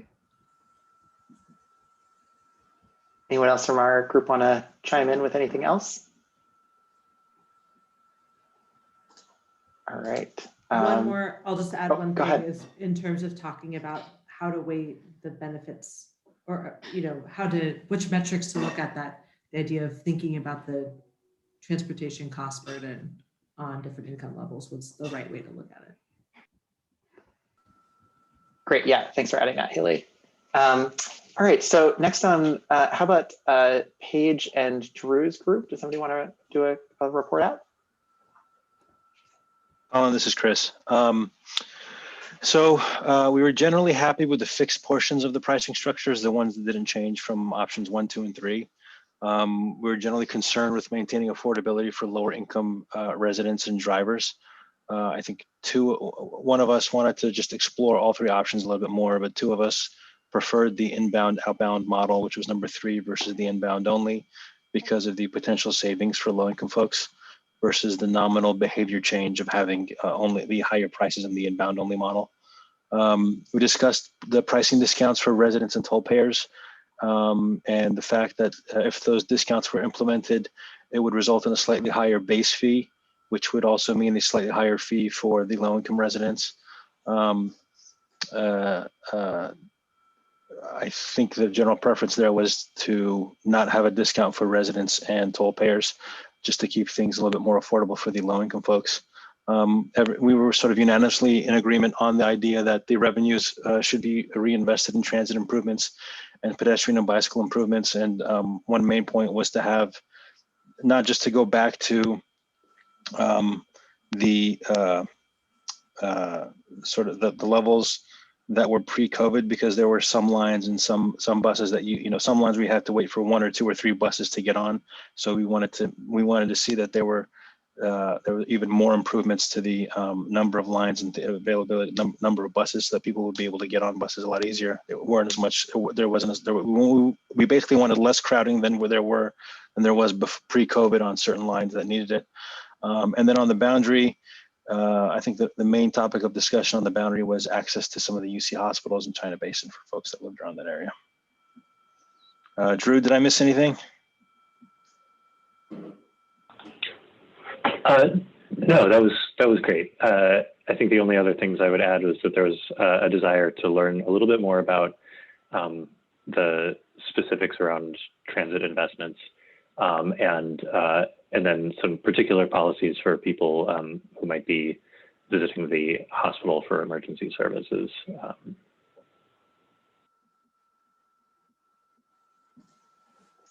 Great. Thanks, folks. And so next group was Julia and Jennifer's group. Who wants to report out there? I can report out. My group, we had a lot of detailed discussion here. I'll say kind of some highlights. Some, when it comes to the discounts, wanting to make sure and kind of frame our modeling around how is this going to impact minimum wage commuters coming, especially those coming from the East Bay. And you know, which income brackets would you fall under if you're making 19 an hour, for example?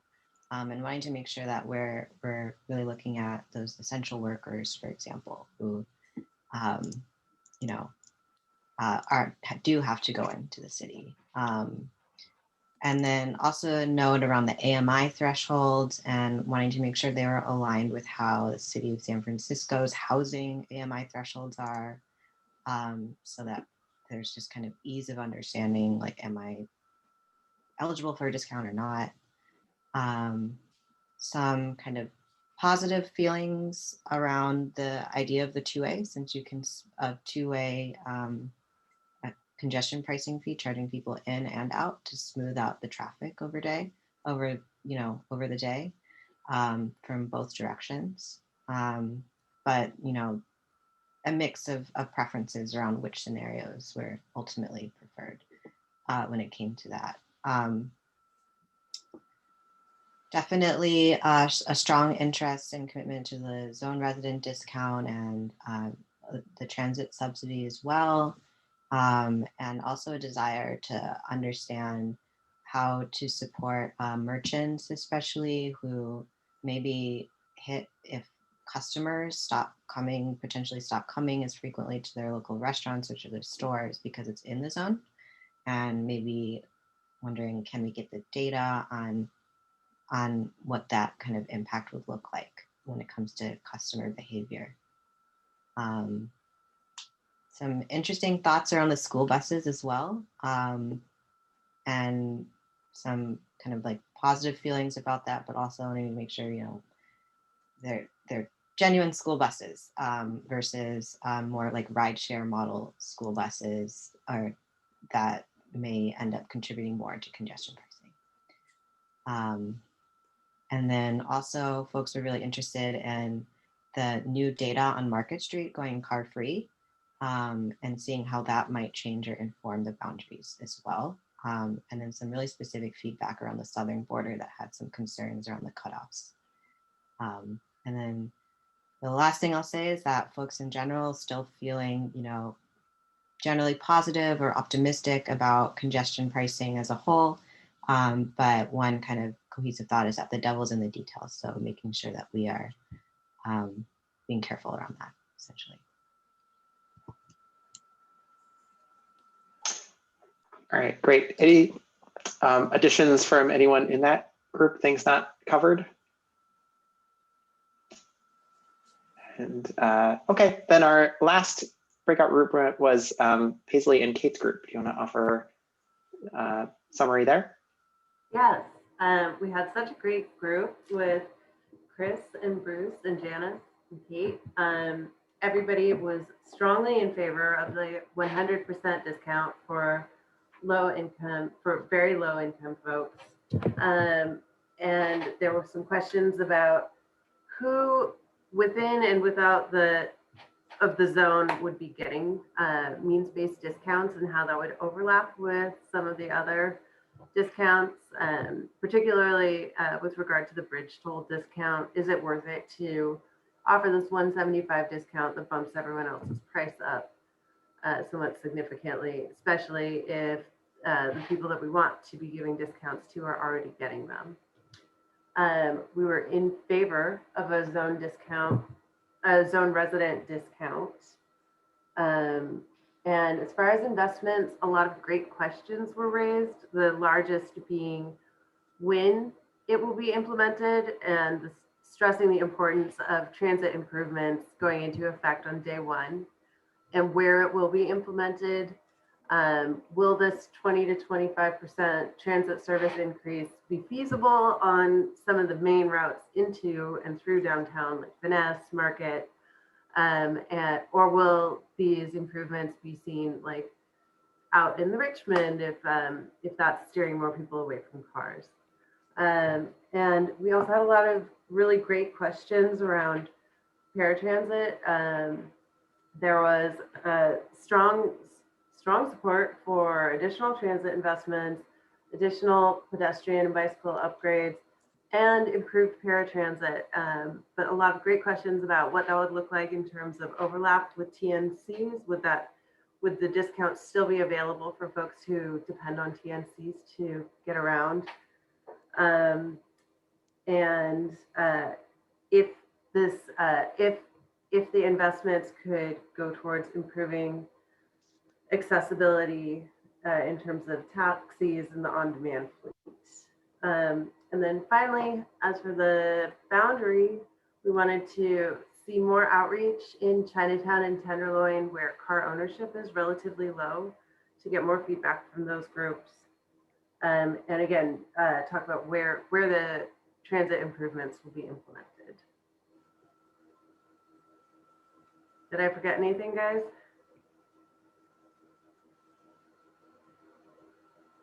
All right. Well, thanks everyone. That was a lot of really good feedback. Really appreciated hearing from each of the groups. And so we'll be working on processing all the feedback we heard and all the great notes that folks have been taking from each of the groups as we work to try to finalize some scenarios here for our analysis. And then bringing out, once we do that analysis, we'll be sharing that as part of our next round of public outreach. And I'm sort of getting ahead of myself because I'm already talking about our schedule here. So a quick update before we move to our last item, that's public comment. On the schedule here, we've been doing a lot of outreach leading up to this meeting. And one thing that we have learned as we do that outreach during COVID is that we have actually been able to really reach a lot of folks, and hopefully you've had a chance to look at the synthesis of that and all the feedback we heard and some of the materials we sent ahead of time. But it definitely took more time to make sure we could reach everyone than we had planned. So in looking forward at the rest of our timeline here, we are extending it a little bit to make sure that we have time to do that really great public outreach to reach all the communities that we need to. So our next step here is to move into this analysis phase. And that will include doing outreach starting in late February through April. And then from there, we plan to move to a recommendation, and we'll bring the PAC, a draft version of that recommendation in the summer, and then and also to the Transportation Authority Board. And then we plan to then put together a final report and a final version of that recommendation in by October. So that's a quick update here. And from there, it's time to move on to public comment. So Bob Plantold here. I'm going to ask folks. Yeah, I see your hand. So thanks, Bob. I'm going to ask folks to keep it to 1 minute. I know we're a little short on time here. And so, and please raise your hand. Again, it is star 9, I believe, page, correct me if I'm wrong, in order to raise your hand if you're calling in to the meeting. And otherwise, you can do it right in Zoom.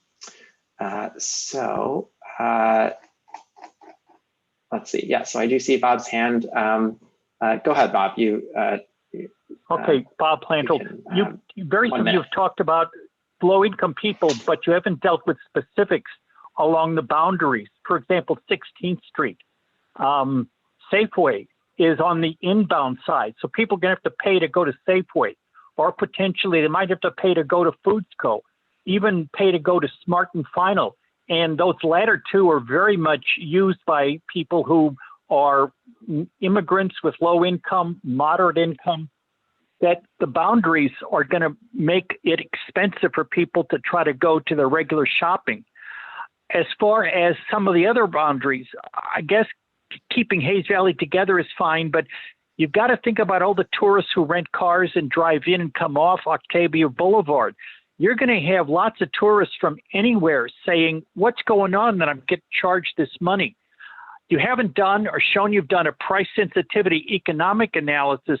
Are people going to pay these, just whether from the Richmond district or coming from Arkansas or coming from Visitation Valley? Thank you. Okay. All right. Thanks, Bob. And let's see, somehow I am unable to see now my participant screen. I stopped sharing, sorry. It looks like Barclay Sanders has your hand up. And I will unmute you here. Oh yeah, that was from earlier, so I do not have anything to say. Okay, thanks. It looks like Parker Day has your hand up there. Yeah, hi. Can you hear me? Yes, go ahead. Yeah, you've got a minute. Cool. All right, hi, I'll keep my comments brief. I just want to say that I'm really excited. I'm a member of the public. I'm just really excited about the potential for congestion pricing. I think that it helps the city reach its Vision Zero goals. I think that it helps make driving align closer with the cost that it has to the public. So I'm really excited about that. And I know there's a lot of specific details to work out, and that but I think the biggest thing right now is just to get it through. And yeah, I'm excited. Thank you. Great, thank you. And let's see, next on my list here, Cornelia Twitchell. Go ahead. Hi. Okay. My opinion is that this is just like another tax. I've lived in San Francisco for 30 years, and I feel that this is something that we cope with. I think this will hurt businesses. I think it's hard on shift workers who have odd schedules, who have to work downtown but may not make a full income. Even if they make more than a 4-member family, I think that raises the cost of their commute a lot. The transportation doesn't necessarily meet odd hours, but one way or the other, you will probably get caught in that once a day. But as it's existing, in your opinion, I think the income levels need to be adjusted so that somebody who is one person who makes under 75,000, say, gets a break, especially if they're a resident of the city. 1 minute is up. Thank you. Okay, thanks. Great, thank you. And let's see, next popping up here is Peter Strauss. Yeah, thanks, Colin. I know I've been a very critical voice at these meetings, so I just wanted to acknowledge, thank, and compliment the staff on the approach that they took with respect to this meeting of recording the session and sending out all the materials in advance. It hasn't solved all the problems, but it's definitely made it possible to get through a lot more material in a limited amount of time and use our time more effectively. And I just wanted to thank you and acknowledge that. Thanks, Peter.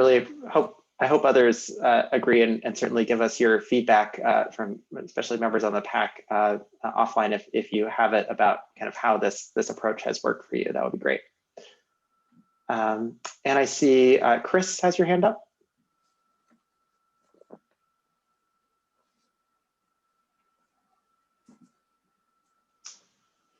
Is there Chris? Did you have a comment? Okay, not hearing Chris here. Hi, can you hear me? Yes, go ahead. Hi, sorry. First, I just want to say the best way to judge equity is very simple. You do a regression analysis. If income is a significant variable, you don't have an equitable transportation system. If it isn't, you have an equitable transportation system. Everything else that we're talking about subsidizing, improving one mode or another, is just sort of a milquetoast, Buttigieg style means testing window dressing on concepts that are fundamentally inequitable. We subsidize transportation because here in America, at least we used to believe that your income shouldn't be the primary determinant of whether you have realistic access to the transportation network. It's why we subsidize driving, and guess what? It's why we subsidize transit too. No transit system in the world survives without subsidy. So the idea of making cars pay their fair share is ridiculous if you don't apply that same logic to transit, and we shouldn't. We've also used other cities as an example, but those other cities have billions of capital dollars of grade-separated public transportation as an alternative.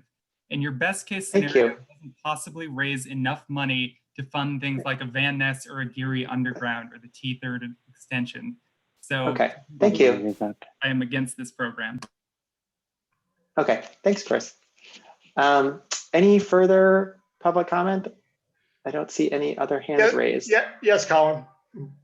Oh, go ahead, Donovan. Hi, thank you. I just a member of the public, just wanted to express how excited I am about the potential for congestion pricing. I know that there's a lot of there's some issues in the details, but quite frankly, I think we can work those out. And I think it's worth potentially the pain to go through that process. So I just want to reiterate how excited I am about the potential, and so far I think everyone's on the right track actually. Thank you. Thank you. Paul Lau has your hand up. Go ahead. Yes, I think congestion pricing is an interesting idea, but and I was in the public group, and the discussion that I took away from that was there's a great concern that San Franciscans rely on driving their cars, and the cost that would add to this would be substantial, and therefore without a an adequate public transportation alternative, we would be in big trouble. Some statistics, for example, in Manhattan, there are 151 subway stations. In downtown San Francisco, there are 4. In Manhattan, in fact, in all of New York, on average, there are no cars owned per household because they have such a good transportation system. Whereas in San Francisco, on average, there's 1 car owned per household. So this is an enormous, potentially an enormous burden on San Franciscans as long as we don't have an adequate public transportation system. So I think you've got the cart a little bit before the horse. Great, thanks for that, those thoughts. And I see Stephen Martin Pinto. Go ahead. Can you hear me? Yes, go ahead. Okay. Yeah, just a couple of things. Look, I know you know, this idea is, you know, it's the idea is to reduce congestion, but I don't think it's a, to me, it's a solution in search of a problem. If we really want to reduce congestion, we have to invest in a solid transportation infrastructure, not unlike New York or Chicago or Boston. We're simply. Oh, Stephen, it looks like we're losing your connection here. Okay. Stephen, if you can hear me, you can also, if you're able to chat me, I can also share your comment that way. And it looks like Rudy, I see your hand. Go ahead. Oh, I didn't have a comment, Colin. I was wanted to tell you there's somebody with the name R.A. Bush, and it looks like he keeps raising his hand literally. So I wanted to make sure he got recognized. Ah, okay. Yeah, go ahead. R.A. Bush. He's muted. Let's see if I can find you in the list and do something about that here.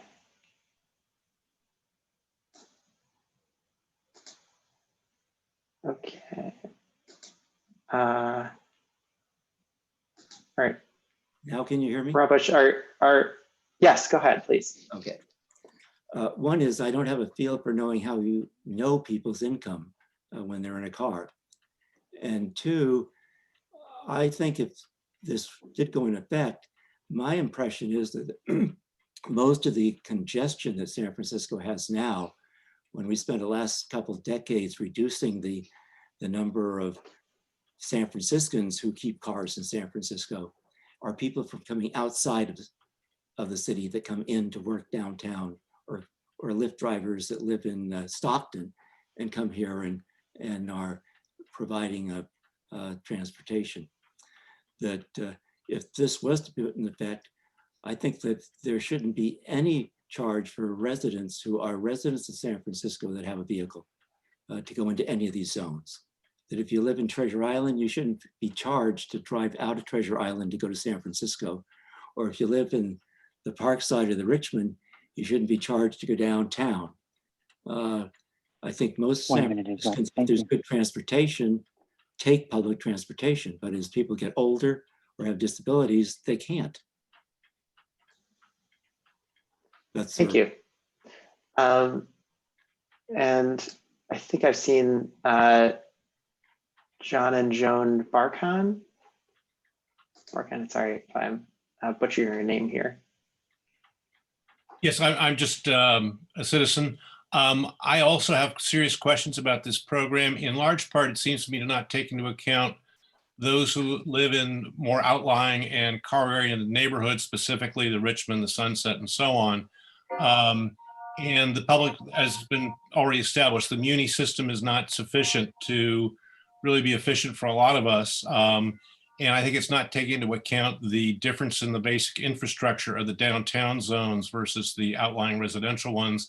I agree with Mr. Bush that I think if you're a resident, probably you shouldn't have to pay at all if you can document that. And likewise, I think it's just punitive, and I agree with Ms. Twitchell, it's in effect just another tax. That's it.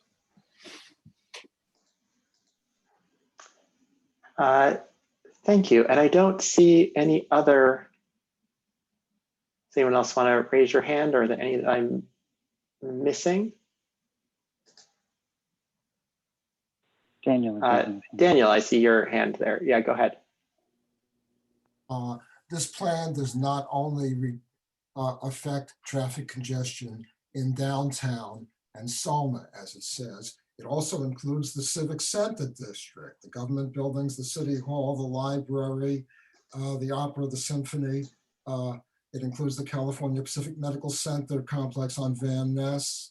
It includes even the freeway on and off ramps like at Octavia and Market, where people who just want to get on the freeway and get out of town and go to the East Bay, or come off the freeway, they're hit with a toll. The devil is in the details as to the boundaries of this. Also, I just do not believe it is financially feasible. The cost of the system, and especially all the data collection and the social engineering consideration of giving various people the discounts, and how you match the discount of the person driving or riding the vehicle with just tolling the vehicle itself. For this reason, it's just impractical. Thank you. Thank you. And Hartley Sanders, sorry if, did you raise your hand now to speak? Yeah, this time I did. Okay, great, go ahead. So mine's more just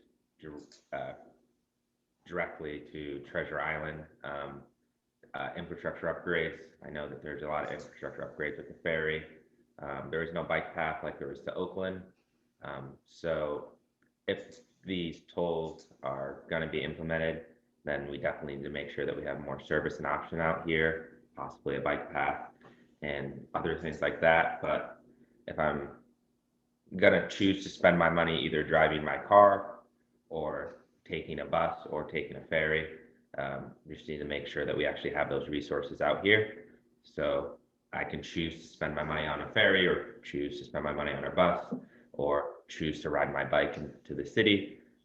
Right now, there's 60% people of color that live out in Treasure Island, and the majority of them are low income. But when it gets redeveloped, it's going to turn into a super developed and rich area with higher income people moving in with the condos and such. So I'm just hoping that if these congestion tolls go in, that we do have alternatives, because that's kind of the whole point. 1 minute is up. Thank you. Great. Yeah, thanks so much. A lot of good input here tonight. Any other? I don't think I see any further hands raised. Anything I'm missing? Okay. Well, yeah, thanks again, everyone, for joining us tonight. Really appreciate both the folks on the PAC spending your time, and I know we asked a little more of you this time, as Peter was mentioning, and sending you some homework ahead of time, but really appreciate, hope you feel like that made the meeting go more efficiently, and really appreciate your thoughts. I think we got a lot of really good feedback, and some good questions to do some more thinking about. So we'll look forward to continue to be in touch, and also to members of the public. I really appreciate you coming and sharing your thoughts as well.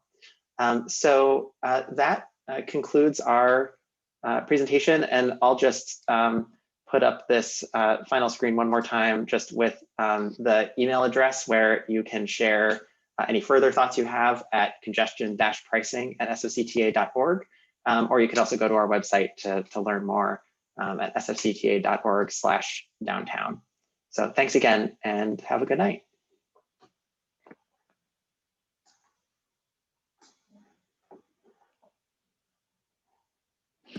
Thank you.